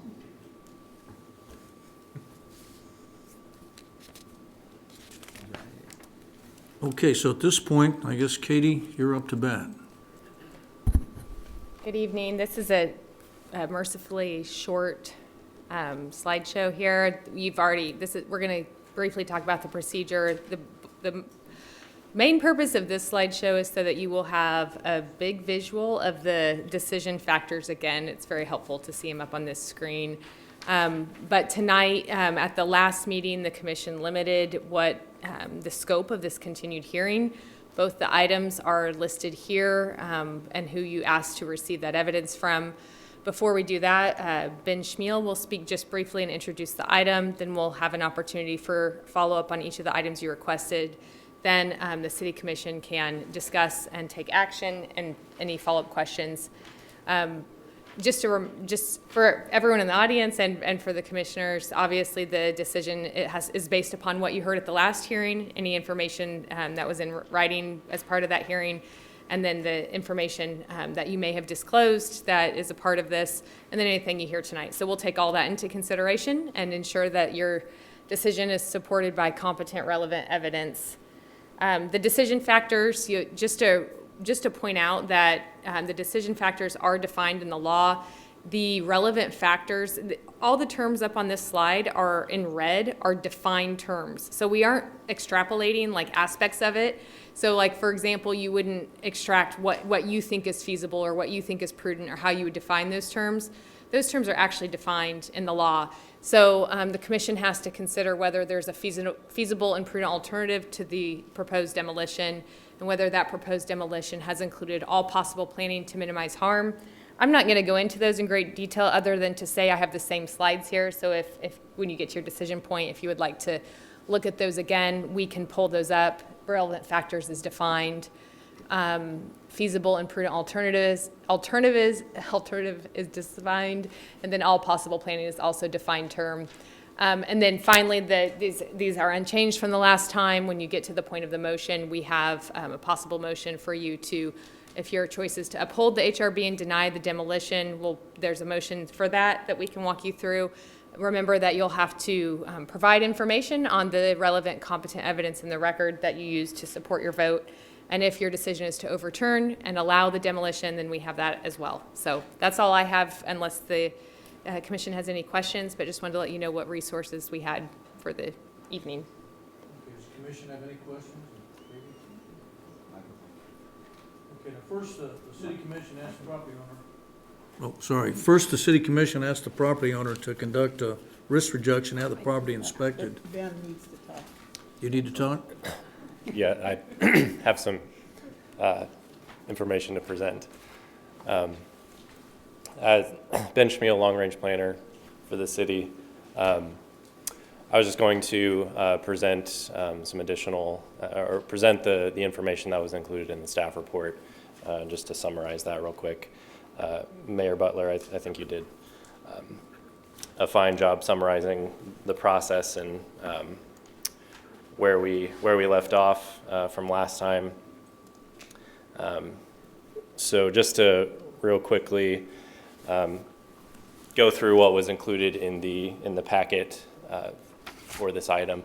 It's worth mentioning that since since the hearing was tabled, staff has been informed by the State Historic Preservation Office that in order for the building to be considered contributing and be eligible for those tax credits of 25 and 20% cumulative to 45%, only the front facade of the building has to have that asbestos siding removed. So that is a much lower threshold than was previously discussed since we learned that. And that contributing status obviously assumes that the original siding is intact underneath, or evidence of it exists, and the siding could be restored to match. The applicant has supplied information, additional estimates, and more details on the costs to bring the building up to a better state. In those documents, it was noted that the estimate for removal of that front facade would be about $2,300, which is fairly nominal compared to the other costs. This was submitted by the applicant and is included in your packets. I just wanted to present some observations about these numbers as they were presented. There's some corrections that I think are in order. Firstly, the sum of all these costs is $153,000, not $155,000. Furthermore, the applicant took the opportunity to ask more specialized contractors for estimates for some of these items. In many cases, they came in at a much lower amount than the original estimate from BHS. So I went ahead and included those on the slide here. So for instance, the hazardous material removal of the asbestos siding was originally quoted at $15,000.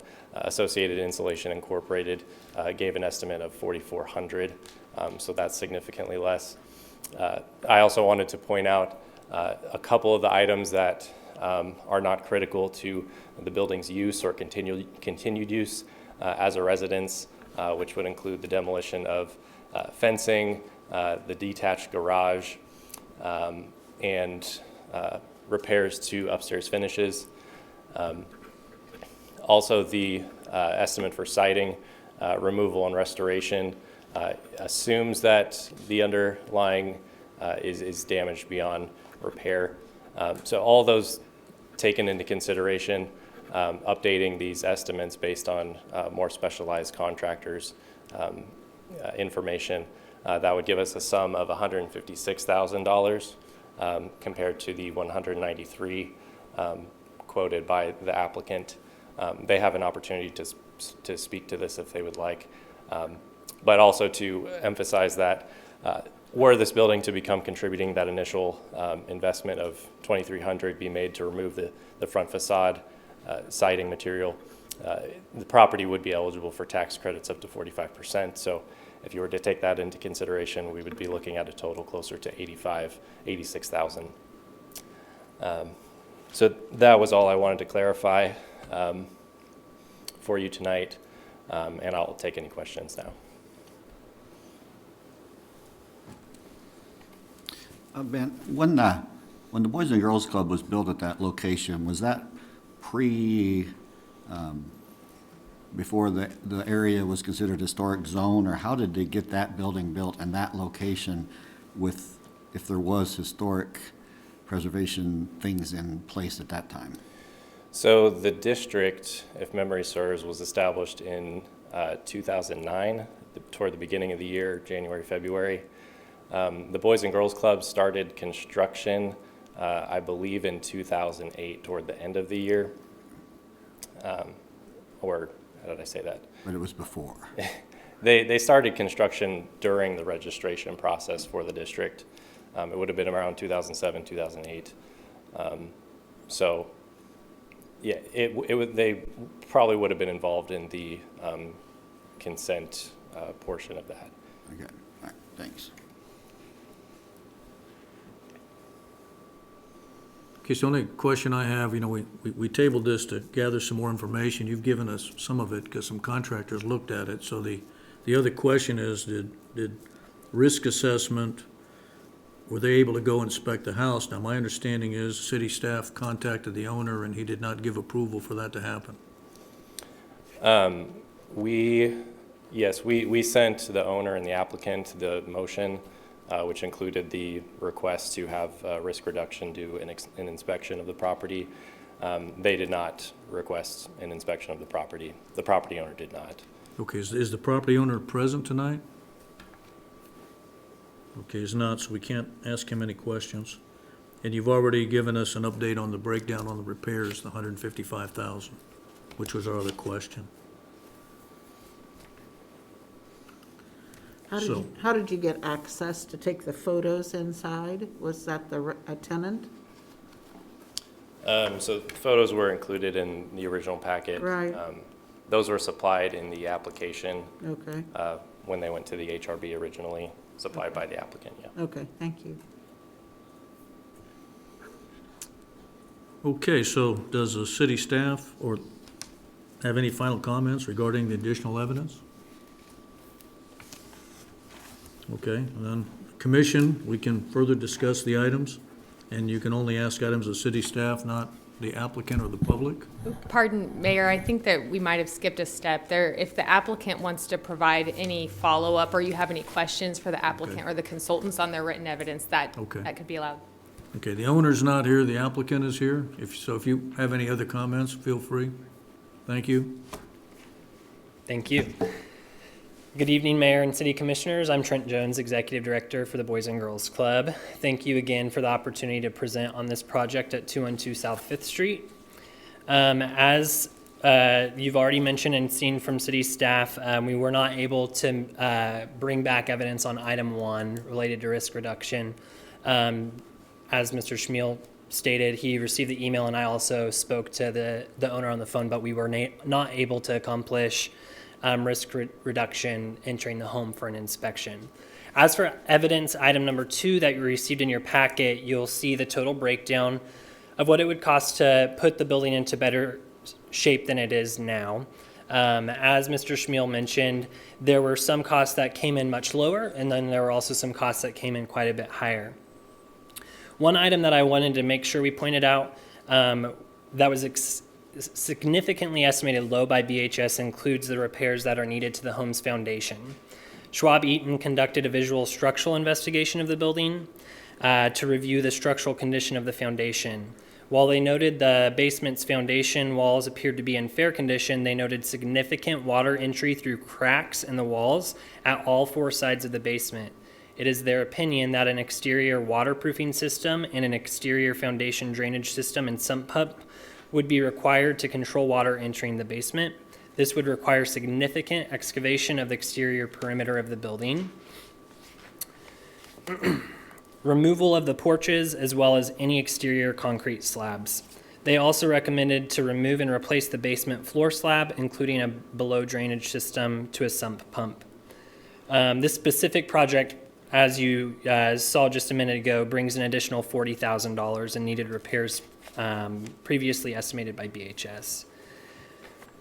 The Boys and Girls Club is hopeful for the project before you tonight. Boys and Girls Club exists to advocate for the young people in our community who need us the most. Our organization has been presented an opportunity to stick to our commitment to provide impactful opportunities and program activities in what could be a beautiful green space with garden and STEM-based programming just feet away from our existing facility.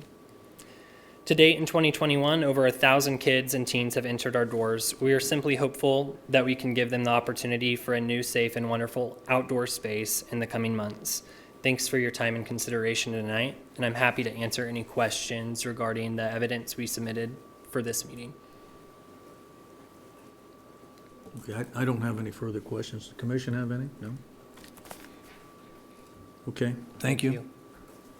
Then we're back to basically the commission discussing this item, and then we can take a vote. Yeah, I think, although we didn't get the code inspection as we requested, I think there was enough information provided by Ben for me to take a position on this.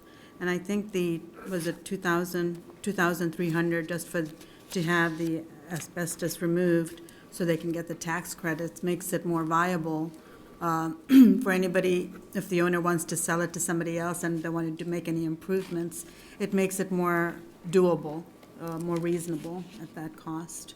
So I'm more in favor of supporting the HRB's vote on this. Okay, any other comments?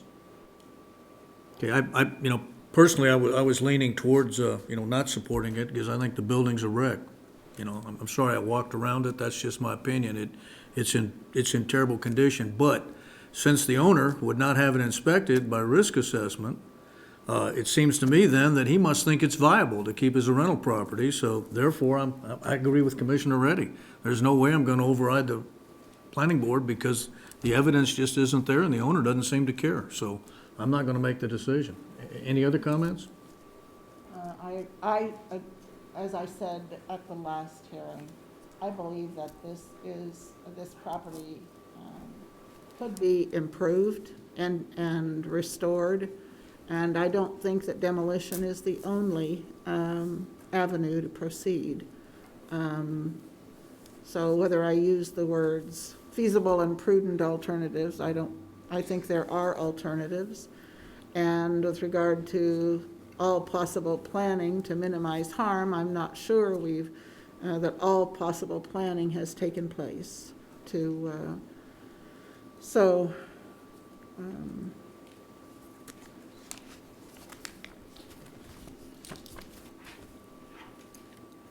I move, oh, sorry. Yeah, based on, like I said last time we had this discussion, based on the narrow area that we can actually decide this thing on, I was all ready to try to say, hey, there's no reasonable prudent alternative, especially with $150,000 and then another $40,000 to fix the leak in the basement, that there's, even if somebody buys it and then at $120,000, if they're actually to put another $140,000 in, it's hard to cash flow $260,000 of investment into that property as any reasonable person could pull that off. And so, but I keep coming to the fact if this was just if we were the Historic Resources Board, I would have easily said, give them the application to demo it because of the big picture. But we don't get the big picture decision. We only get the tiny picture decision. Is there a feasible alternative, and is there, and it says in your memo here, when voting, each city commissioner should briefly summarize the competent relevant evidence relied upon for voting on the findings. I ain't got none. And so, as much as I'd like to support this project, the commission is too late in the process to be of any help at this point, I'm afraid. Okay, so Commissioner Reddy, did you want to make the motion? Yes, I move to uphold the decision of the Historic Resources Board to deny the demolition by finding that there is a feasible and prudent alternative to the proposed project, and/or that the project has, should I use one or the other, has not included all possible planning to minimize harm to such historic property resulting from such use based upon the evidence. I second the motion. Okay, we have a motion and a second. City Clerk, could you please call the roll? Commissioner Estabrook, Yes.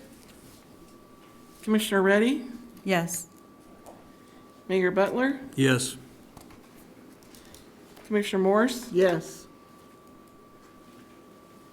Commissioner Hattasol, Yes. Motion carries 5-0. Okay.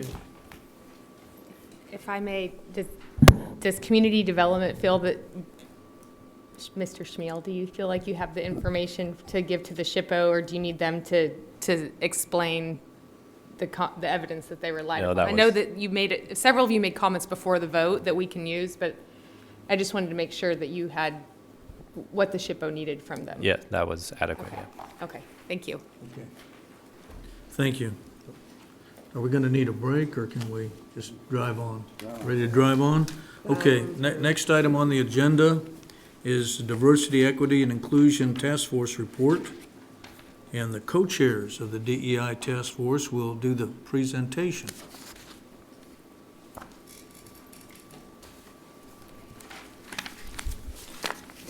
Well, good evening. My name is Corey Williamson. Oh, sorry. We need to. I'll just get your PowerPoint. All right. All right, thank you. So once again, good evening. My name is Corey Williamson, and I've had the great privilege of serving as a co-chair with Dr. Tanya Gonzalez on the Manhattan Diversity, Equity, and Inclusion Task Force. I've appreciated the opportunity to work with so many amazing people on the task force who are already doing the work of making Manhattan an inclusive community for people from all backgrounds. As a Manhattan High graduate and an alumnus of Kansas State University, I am thankful for the City Commission's intentional effort to seek recommendations on how to better foster a more inclusive Manhattan community. I'm also encouraged by the Crossroad MHK strategic plan, which reflects our city's mission as we put the well-being of people at the heart of everything we do.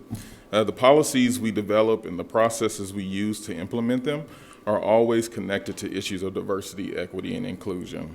And it is important to note that the recommendations offered throughout this report not only has a positive impact on underserved populations, but also positively affects all members of the Manhattan community.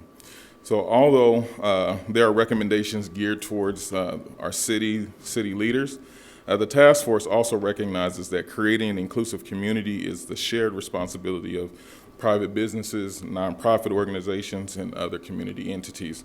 So within this report, all sectors of our community will be able to identify an opportunity to contribute to this work. So with that, I'll move to the next slide here. Oh, thank you. Gotcha. Very good, thank you. So once again, thank you to the City Commission for prioritizing diversity, equity, inclusion by giving us this charge here, which is to provide recommendations which can be used by the community to create a more inclusive and welcoming community that includes cultural, racial, socioeconomic, and ethnic diversity in the future growth of Manhattan. So the task force was asked to focus on these 5 areas: economic opportunity, health and wellness, individual and family support, livability, and public safety. And so I'm going to ask Dr. Tanya Gonzalez to talk through the definitions we used to help guide our work, as well as the process we took to go forward. Thank you very much for the opportunity to present this report to you.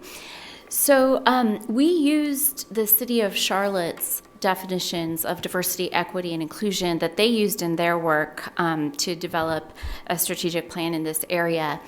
And we wanted to have a collective sort of foundation for these definitions and as working definitions for the work that we used from the very beginning. So diversity includes all the ways in which people differ, encompassing different characteristics that make one individual or group different from one another. Equity is a fair treatment, access, opportunity, and advancement for all people, while at the same time striving to identify and eliminate barriers that have prevented the full participation of some groups. And then inclusion, which is the act of creating environments of belonging in which any individual or group can be and feel welcome, respected, supported, and valued to fully participate.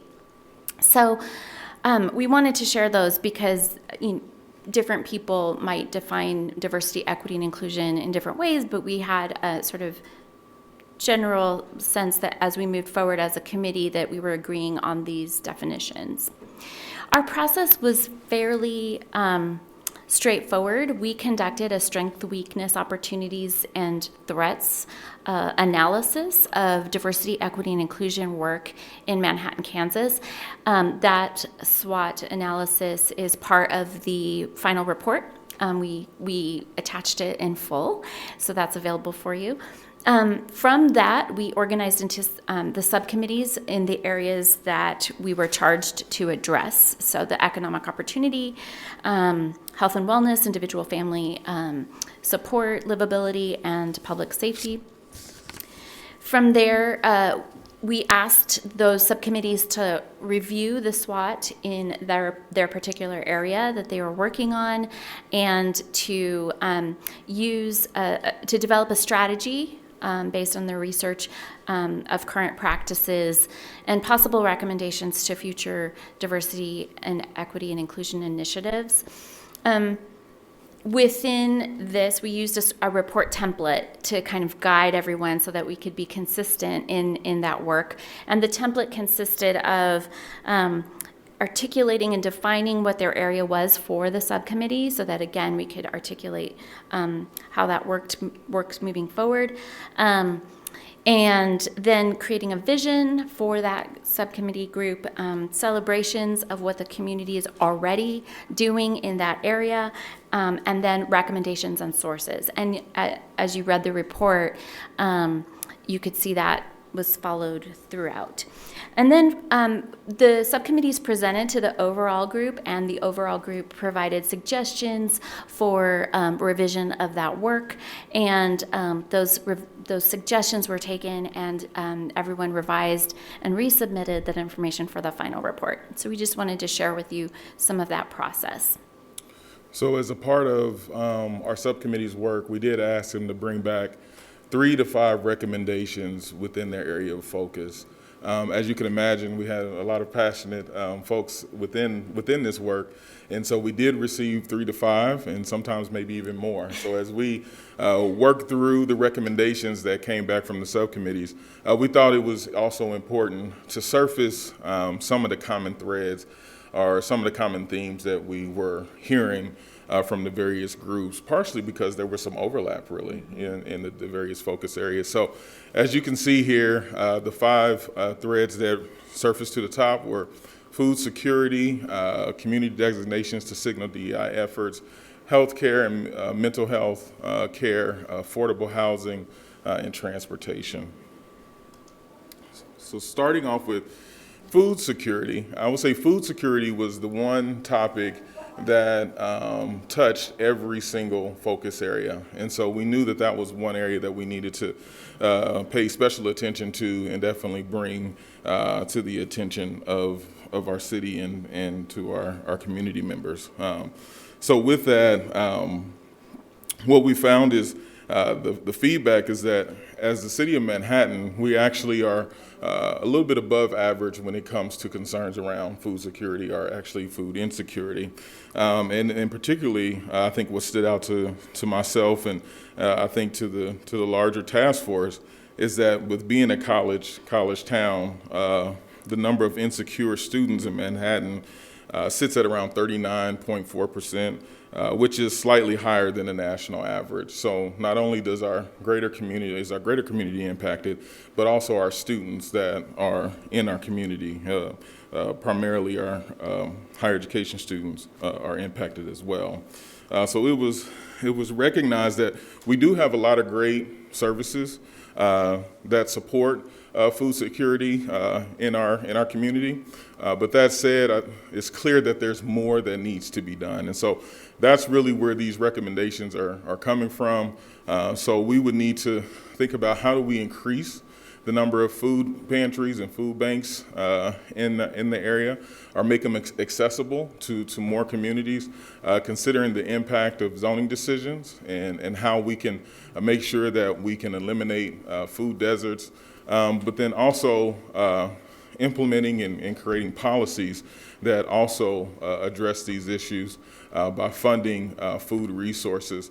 And then I would also highlight too the prioritization, as was referenced by Commissioner Estabrook earlier, of the Food System Master Plan.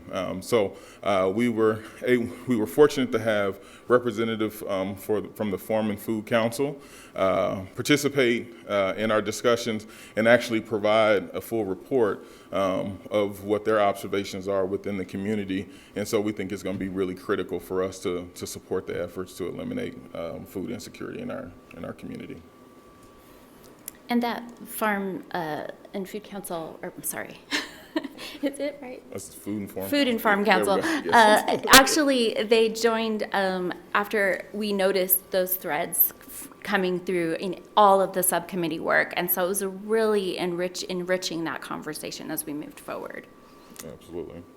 So then the next recommendation that seemed to surface across several of our areas was the need to identify community designations. And I think that really came from the work that we did very early on as we looked at the SWOT analysis.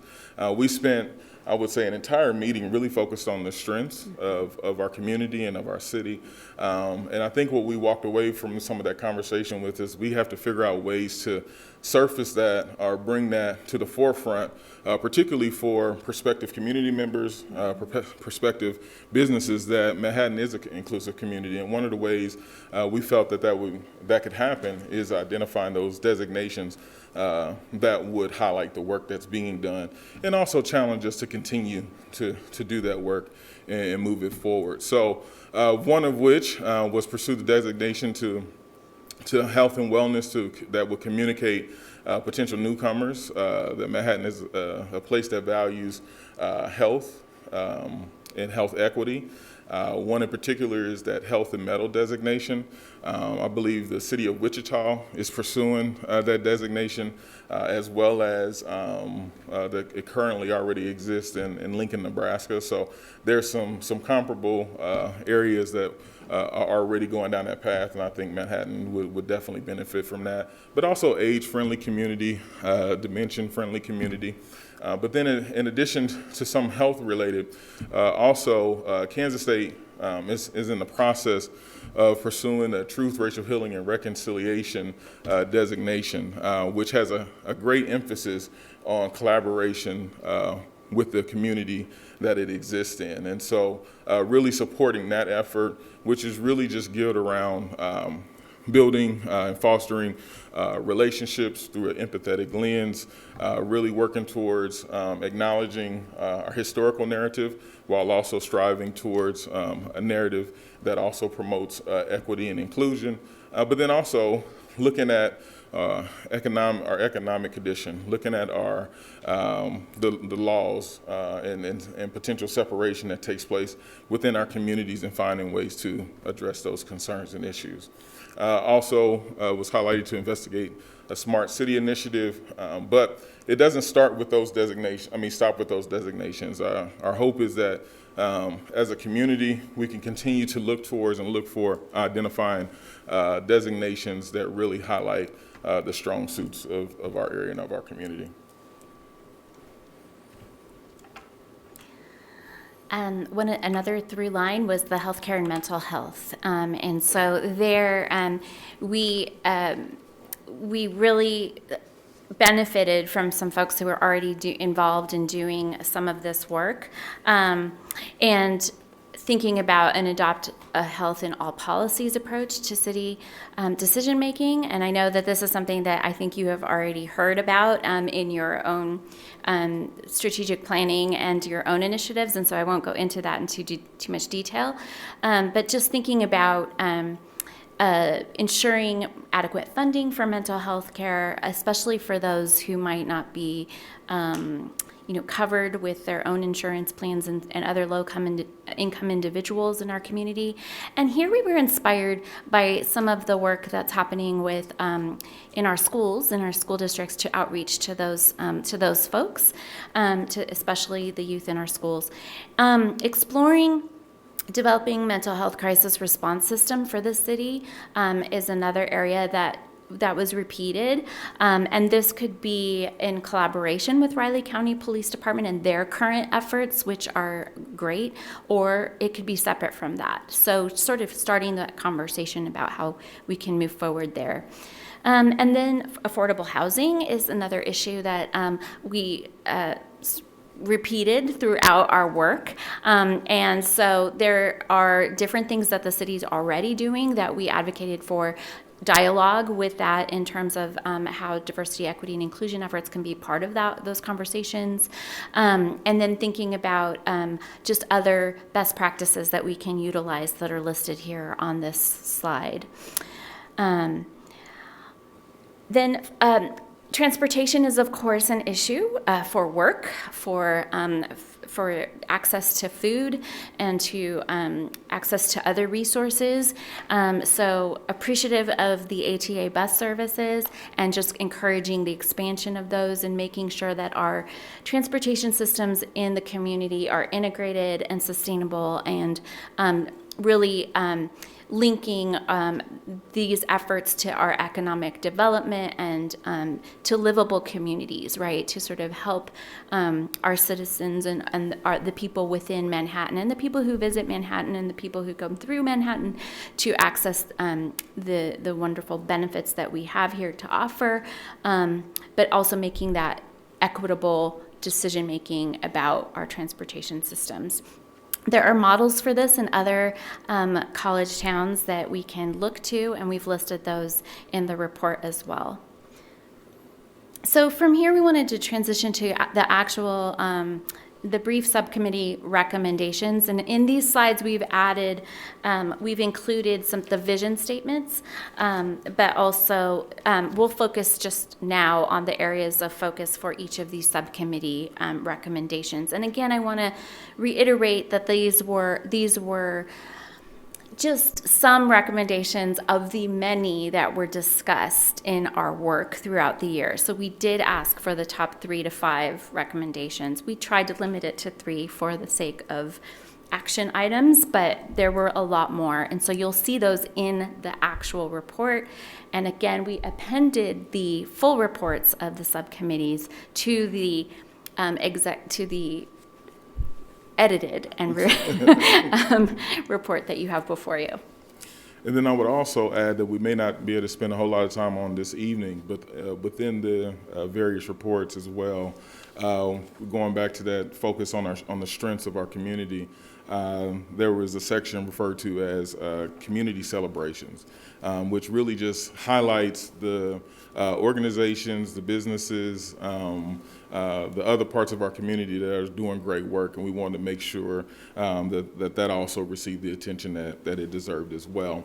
So with that, economic opportunity. I appreciated the statement that our economic opportunity subcommittee made, was it said, anything that makes our community more attractive and livable fits under the umbrella of economic opportunity. And so I appreciated that definition, but really what it's about is enhancing the quality of life for our residents when we're thinking about economic opportunity. So it goes beyond just jobs or job creation. One of the areas that was shared was a reference from the Chamber of Commerce, who provided the business condition report, and they talked about some of the barriers to economic opportunity, which referred to as cost of living, cost of doing business within our community, and then the skilled and unskilled workforce. So that's where items such as affordable housing really surfaces as, it's really a cost of living concern. And so folks really want to live close to the areas where they are either doing business or they're working. And so that's an area of focus. Also being able to access your jobs, right? So that's where the transportation becomes an important point as well.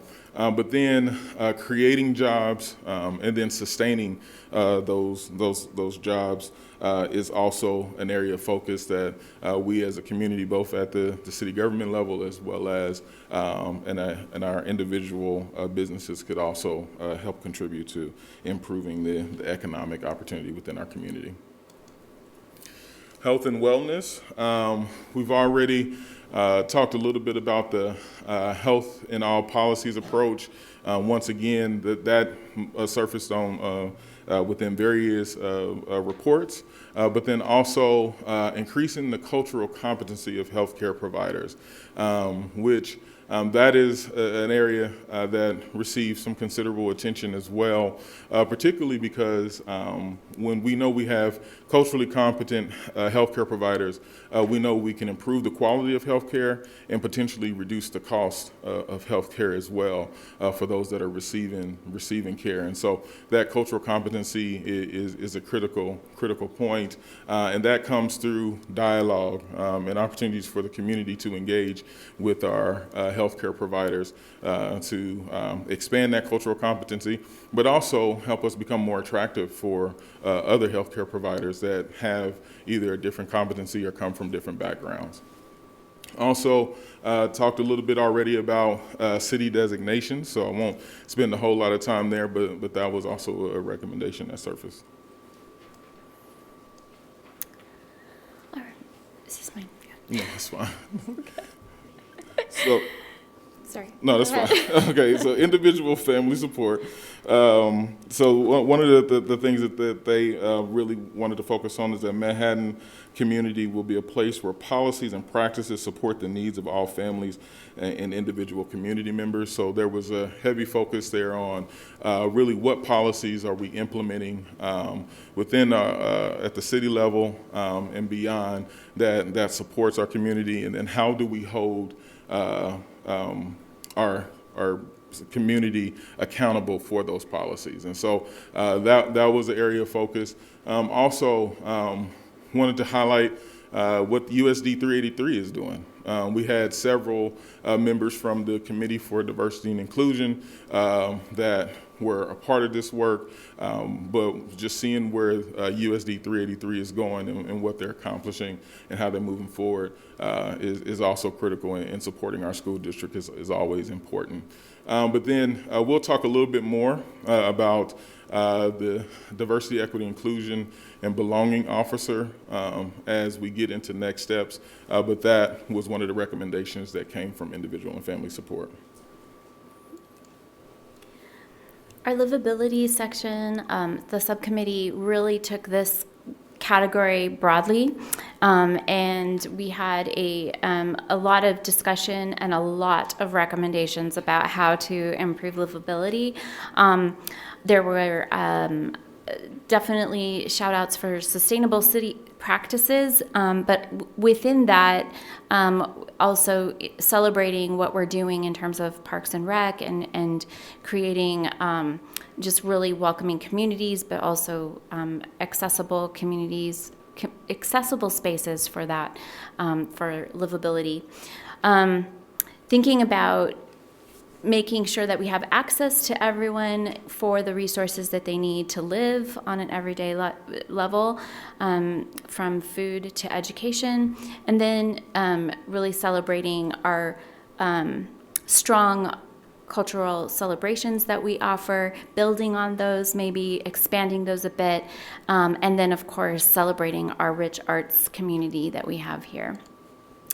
In public safety, what I love about this subcommittee group's recommendations is that they really thought about what is happening in our city structurally that is contributing to some of the issues that we might have that affect livability, that affect public safety, that affect other issues. And so they really focused on what issues we can kind of activate to handle addiction, homelessness, food insecurity, and to provide more mental health services. And then the second part of their work really emphasized how to, a kind of, perception issue, right? And thinking about developing community trust through developing, fair and impartial policing program that already exists. Again, a lot of this stuff is already in the works. As you know from your work as commissioners, you see these, and I'm sure you see lots of recommendations here that are resonating with things that are already happening. But we really appreciated the public safety group for thinking broadly, and then also for wanting to continue the work of developing more positive relationships with the community. So with that, we wanted to just offer up some next steps to support the diversity, equity, and inclusion initiatives that are already exist in Manhattan, including those that, as Corey said, are listed in the community celebrations. We want to honor the work that's already happening and the work that you are already supporting as city commissioners. As part of the strategic plan, you have this support of diversity, equity, and inclusion, hiring a city DEIB officer to help work across the city and other community entities to keep this work going and supported, and also just to continue the equity-minded work that is already going on in the decision-making in the city work. It would be great if we could post this report to have access to it publicly, and we thought a great place for that to happen would be the Human Rights and Services Board, and we went to speak to them, and they agree that this would be a great place for this report to reside. And one of the reasons we think it's important to post it somewhere is that we have a rich community of people who are doing this work on an everyday basis from the ground up. So it's this task force really surfaced that yes, our city government has an interest in thinking about how to do this work, but also it's being done every day, all the time, and how do we make those connections with industry, with our nonprofit sector, and with our everyday citizens who are doing this work on a daily basis. And we think that having this report accessible will help people to connect together, whether those are through business partners that are coming into Manhattan to develop their businesses. Like having them know that this work is happening can really contribute to a selling point, right, for the city in terms of attracting new communities and new members of our community. And then finally, updating and modernizing the charge of the HRSB to work with, if there is a future city DEIB officer, or just to work with our community members, to be honest, to oversee and implement these recommendations.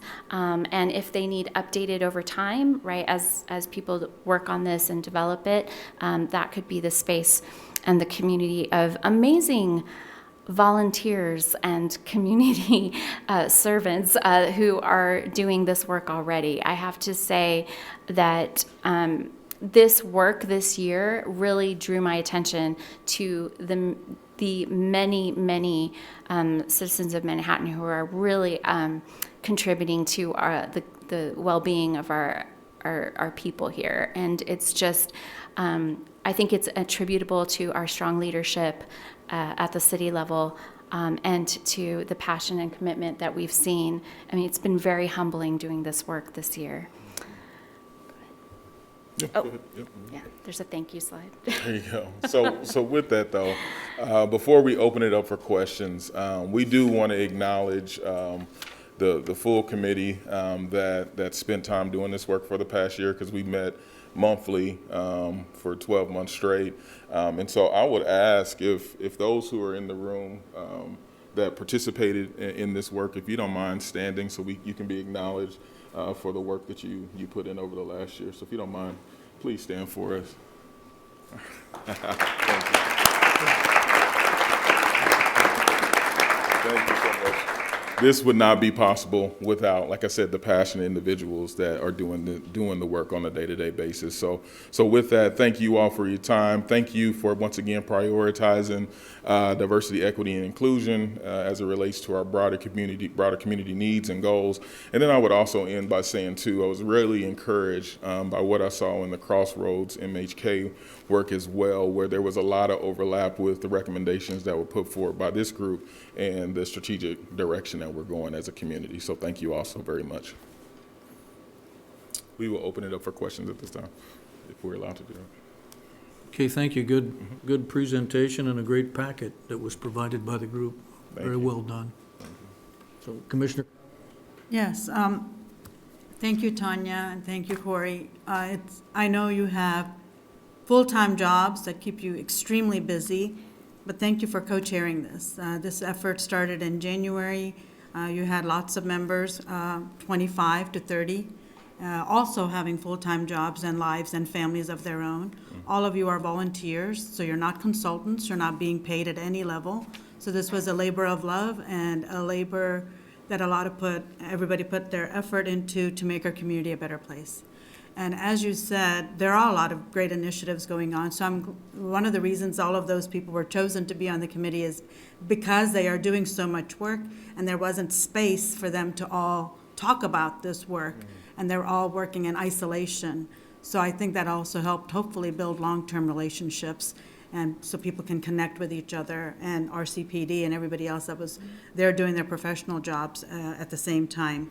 So I did have your report and your SWOT analysis. And I think if anybody goes and reviews it, the hyperlinks are even deeper. So you can go down vast amount of rabbit holes if you choose to. But that speaks to the quality of how much effort was put into it. So I really do appreciate it. I think it was a 12-month commitment, and here we are in December. And I think what you've given us this evening is very impactful, and it's very well recognized, and I'm glad you also spoke with the Human Rights Services Board, and I'm thinking you must have presented to them as well. Could you give me some feedback as to what their thoughts were on this initiative? Absolutely. They were wonderful to chat with, and we presented not this full presentation, but just a 2-page synopsis of the work that we put together, and then just discussed, in further detail, kind of trying to identify some of those action items to share with them. I think that they appreciated this document and this report as a potential guide for some of the work and for some of those continued connections between organizations, and thinking about the potential for them to sort of assist in moving these items forward. Would you add anything to that? I felt like that summarizes the general conversation. Yeah, I would agree with that. The report itself and our presentation itself was very well received. And I think that they received it as an opportunity to have even a greater impact in what they're doing. And so even the recommendation to modify their charge to incorporate some of the work that's included in this report was accepted by them as well. So once again, very positive reception, and looking forward to what they can contribute to this going forward.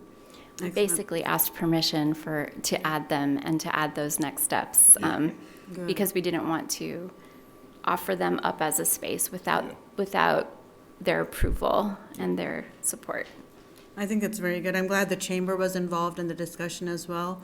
When I think economic development, it's so broad, but it is something that Kansas State University, USD 383, the city, community organizations, all of us are in that same platform of trying to recruit and retain not only businesses, but their families and their children, so they have a successful stay in Manhattan and can live here and feel welcomed. So I think all the information you gave is, like I said, very important. There are lots of metrics that we can use, such as the city designations you pointed out, if we want to have some kind of a platform to use so we can assess ourselves, because oftentimes I don't know how to assess diversity, equity, and inclusion in our community. So you gave us some feedback on how to use some of those initiatives. I think even for data points, homelessness is something I really don't have a big grasp on in our community, and it's always been hard to figure out how to collect that data. So maybe that's other areas we can work on, trying to figure out what that data is, where we are, where we need, and what is our goal in the long run. But thank you for the information. I think you did an excellent job in presenting this evening, so I look forward to more conversations. All right, thank you. Hello. Hi. Thank you for being here tonight. It's been a long year, I think, and I also thank you for giving us the commission credit, I guess. I don't know that we deserve that credit. I think I can think back to last December when this commission was, as you started out defining these words and what this task force might do, we had a very trivial understanding of that, I think. And what I want to reflect to you is we've this document, the report that you put together, the group that you've led of people that are reflective of the community have been in a space meeting quite often for the last year, and I know as a community I can tell that we're already moving. We've made strides, and it may not be that we weren't already doing things, but like you pointed out, they were in silos and in isolation, and going forward, it would be tragic to not have this, at least have a space on the Human Rights Advisory Board, but as our city celebrated for most of the year, off and on, the logo of diverse city, and with our PIO and Vivian leading some of that effort too, I think is a really good selling point. And so highlighting this and making it accessible, that we are making these strides as a community, we are talking about these issues and trying to get better. I mean, it's just a reflection of the team that existed, the team and the community as a whole, not necessarily the commission, but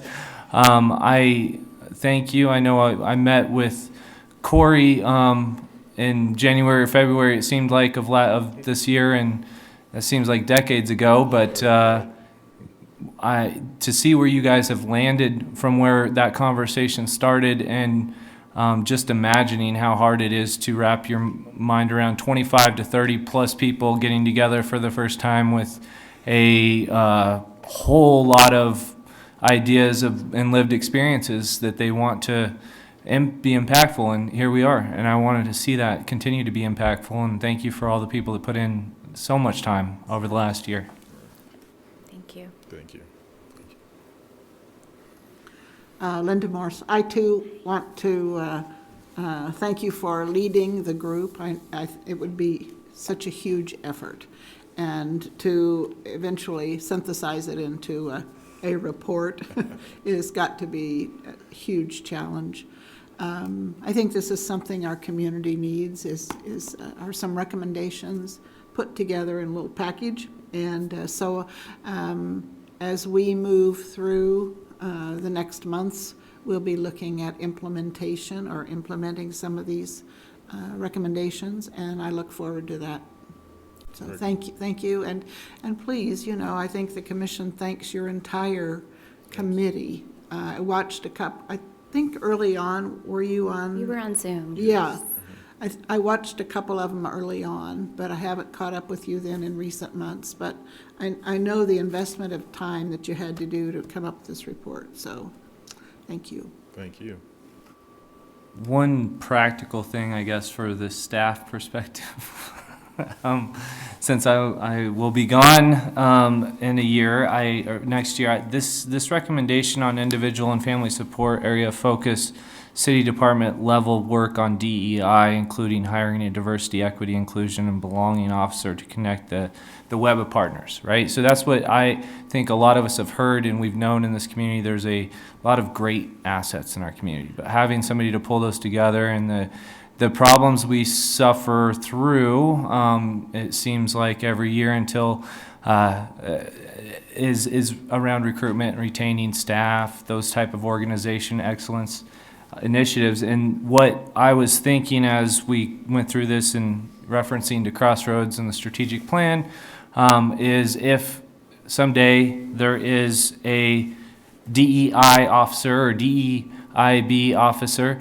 that is either a current staff member or a future staff member, that they could potentially also include in our packets, as it is noted in our with the Crossroads, as our strategic plan is adopted, if this initiative does, meet one of the goals that this task force report has, or just so we can have some kind of tracking over time to show that progress. Sure, I think that'd be very achievable, Commissioner, and on behalf of City Administration, I certainly want to thank Tanya and Corey for their co-chairs and all the committee members. It was great to interact with them on a monthly basis and recognize Kristen Doff of our staff that also helped provide support to those. It's something we very much enjoyed doing and working with you, and so we appreciate everybody on the committee's time that took to make progress in this and bring these suggestions forward. And as we've indicated, we have our own internal DEI committee that have made suggestions, so certainly this staff recommendation will have strong consideration.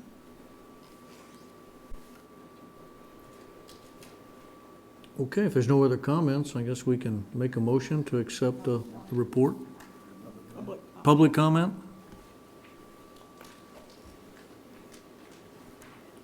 Okay, got one? Okay. Hello, I'm Julie Govert-Walter, Executive Director of North Central Flint Hills Area Agency on Aging.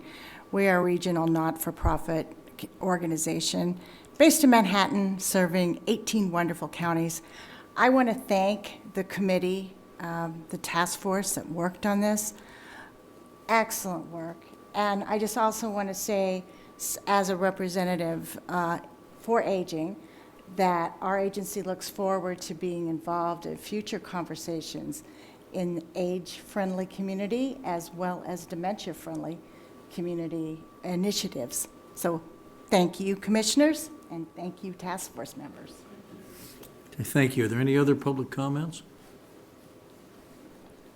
Okay, seeing none, then we can go back to, do we want to entertain a motion to accept the report? It is my pleasure to make a motion to accept the report of the DEI Task Force. Second. Okay, we have a motion and a second. City Clerk, could you please call the roll? Commissioner Reddy, Yes. Mayor Butler, Yes. Commissioner Morse, Yes. Commissioner Hattasol, Yes. Commissioner Estabrook. Yes. Motion carries 5-0. Okay, and that brings us back to the Manhattan Developmental Code, item that we pulled off the consent agenda. And I took the time to draft up something. The way I understand our discussion that we've had, and it's been lengthy tonight, is there's really three pieces here. As Katie laid out, if we vote to not pass this, we're going to be basically throwing under the bus a couple years of work by the city staff to get the code where it is now. It's actually 5 years, I guess. Secondly, we've got a large group of citizens that's concerned about lot coverage, and then Commissioner Estabrook is concerned about the definition of family. I think Linda Morris had mentioned maybe that we could pass this with an amendment, so I drafted up a possible amendment where, see if this meets the commission's desires. We could make the motion, as it says in the consent agenda, to override, et cetera, with the provision that the Manhattan Urban Area Planning Board examine the Manhattan Developmental Code requirements on lot coverage in relation to the Manhattan Urban Area Comprehensive Use Plan, Zoning Regulation 15302D, Kansas Statute 12-757 Alpha, and provide a definition in the MDC of family. And I think that crosses all the dots and i's of everybody that's there, if that meets with the commission's approval. Mayor, so in terms of that motion, the motion it's to override and to adopt what's there, to direct the planning board to do something. My recommendation, if you want to override, is to do that motion and then do a separate motion of how you want to direct the planning board to review those provisions in the future. We would not be able to produce an ordinance that meets your motion if it's all in one action. Rather, we need the ordinance that way, and then we can give direction to the planning board and staff to look at those two things, which means the result of that might be a little different than your intention. The result being that those changes would go, the direction would be to staff and the planning board to look at those things and to bring it back at a future date. It wouldn't affect the ordinance that you're adopting tonight. It would be more expressing your intent to them to explore these other things. Okay, so we could pass what's in the consent agenda and then make a second motion to direct the Manhattan Urban Area Planning Board to handle these other things I mentioned. And what you would be doing, just to clarify for the record, you'd be directing them to revisit those things. You're not directing a Yes. certain outcome on those, because they'll go through their process, they'll make their recommendation to you, and then you would have the ability to then vote on those changes. Correct. That's what the intent is. Does that make sense? Yes. My point was that I want some ability to have some insight for the public into what is taking place. So some kind of public listing of the building permits. We have a database for the new building permits for new construction and renovations that are developed by the Code Services. But this is going to be a big change with regard to the public ever knowing when a new porch gets approved or that kind of thing. And I want there to be the ability, for me, it's transparency. And I'm not interested in having all of these changes happen, but the public can never know about it because there's no way for them to find out. So that's what I want built into this. There it is. What is? Okay, well, Talk, Chad. On that point, I guess I would need a little bit more clarity on what you're looking for. I do know risk reduction creates a monthly list of a summary as well as a detailed list. This is their detailed list from October of where a property was, owner, consultant, is in a new building, renovation, alteration, those sort of things. So I don't know if that achieves your goal. That is already being done. I'm sure they could. I did talk with risk reduction, right, Courtright building official with the risk reduction about could that be done on a more frequent basis or more information added, and they said they could. So if that meets your goal, we can do that. So not just what risk reduction does that's being reported, but what, will they be issuing the building permits? Yes. For this new activity? Yes. That has been handled by Board of Zoning Appeals and other things? Yeah, ultimately, they're the ones that review permit application. If it needs to go to the Board of Zoning Appeals, they refer them to us. Or if it just meets administratively the building code, the zoning regulations, any other standards, they issue a permit. And that's what just generated.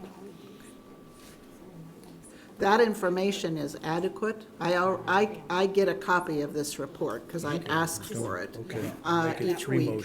And it is the caliber of information that I would like to see, but I'd like to see this activity that you're talking about incorporated or whatever you do, somehow, so that, and right now, there's is this made available to the public in any way? It is on our city website, under Okay. Risk Reduction's webpage, back at one page out, as a monthly permit summaries. So it is certainly there. I don't know if it's widely advertised or, you know, No. how widely known, but it is on their very front page. This neighborhood of is the- interested in the established neighborhood. Sure. For the most part.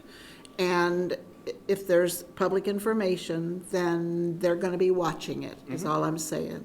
And instead of you just monitoring it, you made these regulations. You know them inside and out.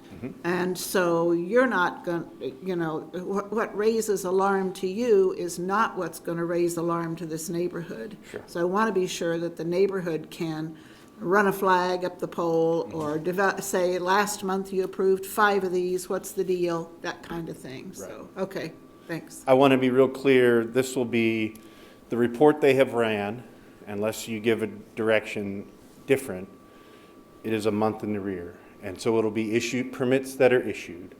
It won't be a list of permits that have been applied for. I think that's probably, you will probably get some hesitation or some resistance from that, because once you get to the building permit process, it is administrative action. And Either you I'm admit not the ask- setback or not. So I wanted to be clear on that. I'm not so. asking for advance. Okay, Because very I good. think that that's something you can't do. Right. But you can do a hindsight or, you know, Mm-hmm. a report that the public can see, and that's what I want. Yep, and we have that. Thank you. So based on what Katie relayed to me, probably what we need to have is 4 motions to cover all this. One to pass the, you know, the progress made on the Manhattan Developmental Code. Let's start with that one. One that will address the lot thing, one that will address the family issue, and one that will address notification of neighborhoods on building permits. Well, Pardon? I thought the notification is there. What Yeah. exactly do you mean by notification on yeah, building? how are you going to do that? Well, we asked the Manhattan Urban Area Planning Board to take a look at that. That's what Commissioner Morris desires. No, I don't want, That was- I don't want the planning board. I just want, as they issue a building permit, there's a database, and I want the information in the database to be available to the Need a public. motion And it for is. that, then? Okay. And it is. that one. All right, if you're happy with that, we'll scrap number As 3. long as it happens. We're good. And that's the condition of my vote for this, for a yes vote on this MDC. Otherwise, it fails.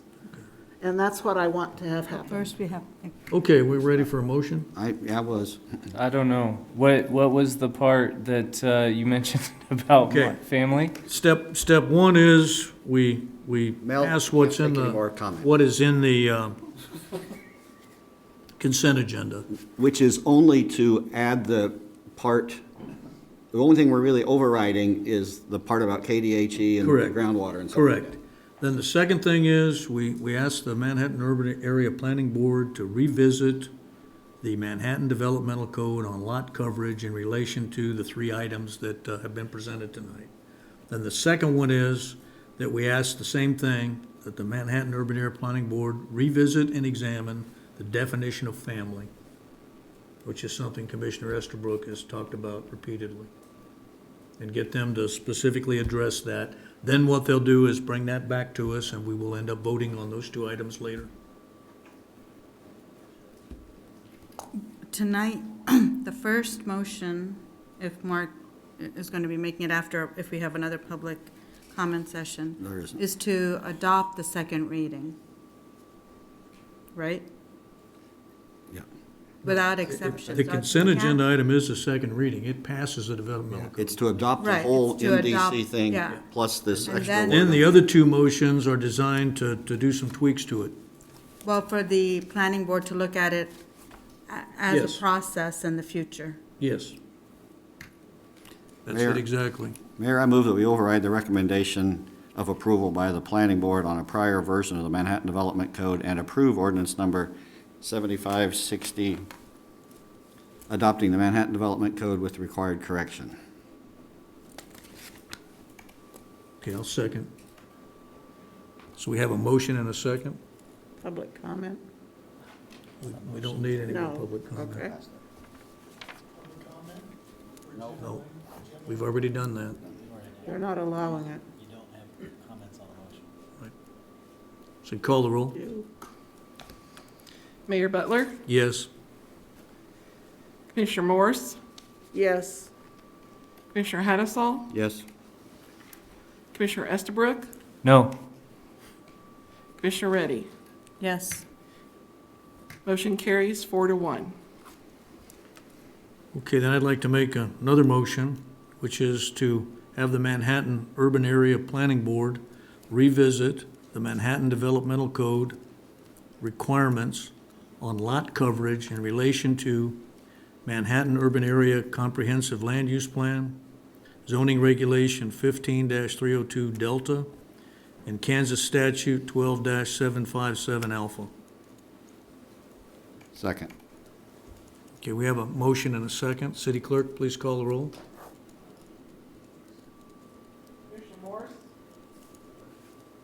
Commissioner Morse,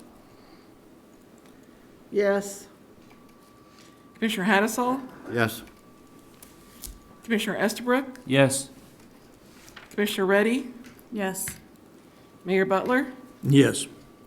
Motion carries 5-0. Okay, then I'm not gonna make any other motions since Aaron voted no. There's no need to pursue the family issue. So based on that, I think the next item on our agenda is to have an executive session. And normally, we spend about 45 minutes on that. So, looks like we'll need a motion to go into recess into executive session for about 45 minutes, which would be till 11:15. No, 10:30. Oh, 10:30? Yes, 10:30. Second.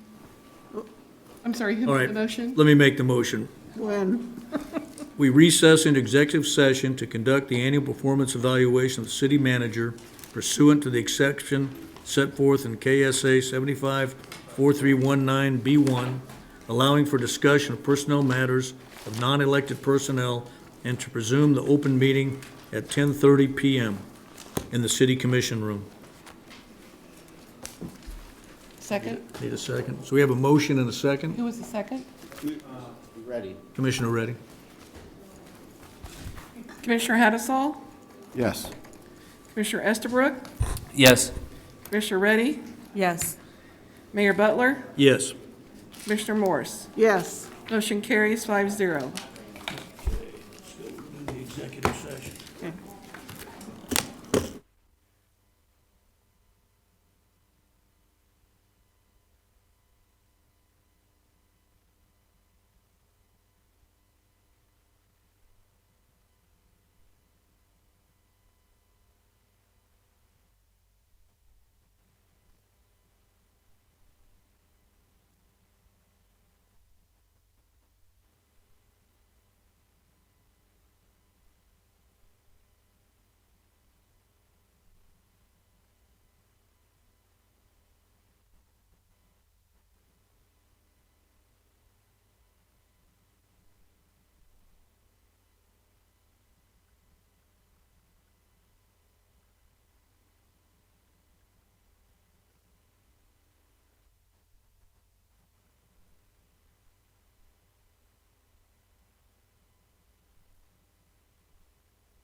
Need everybody here for that.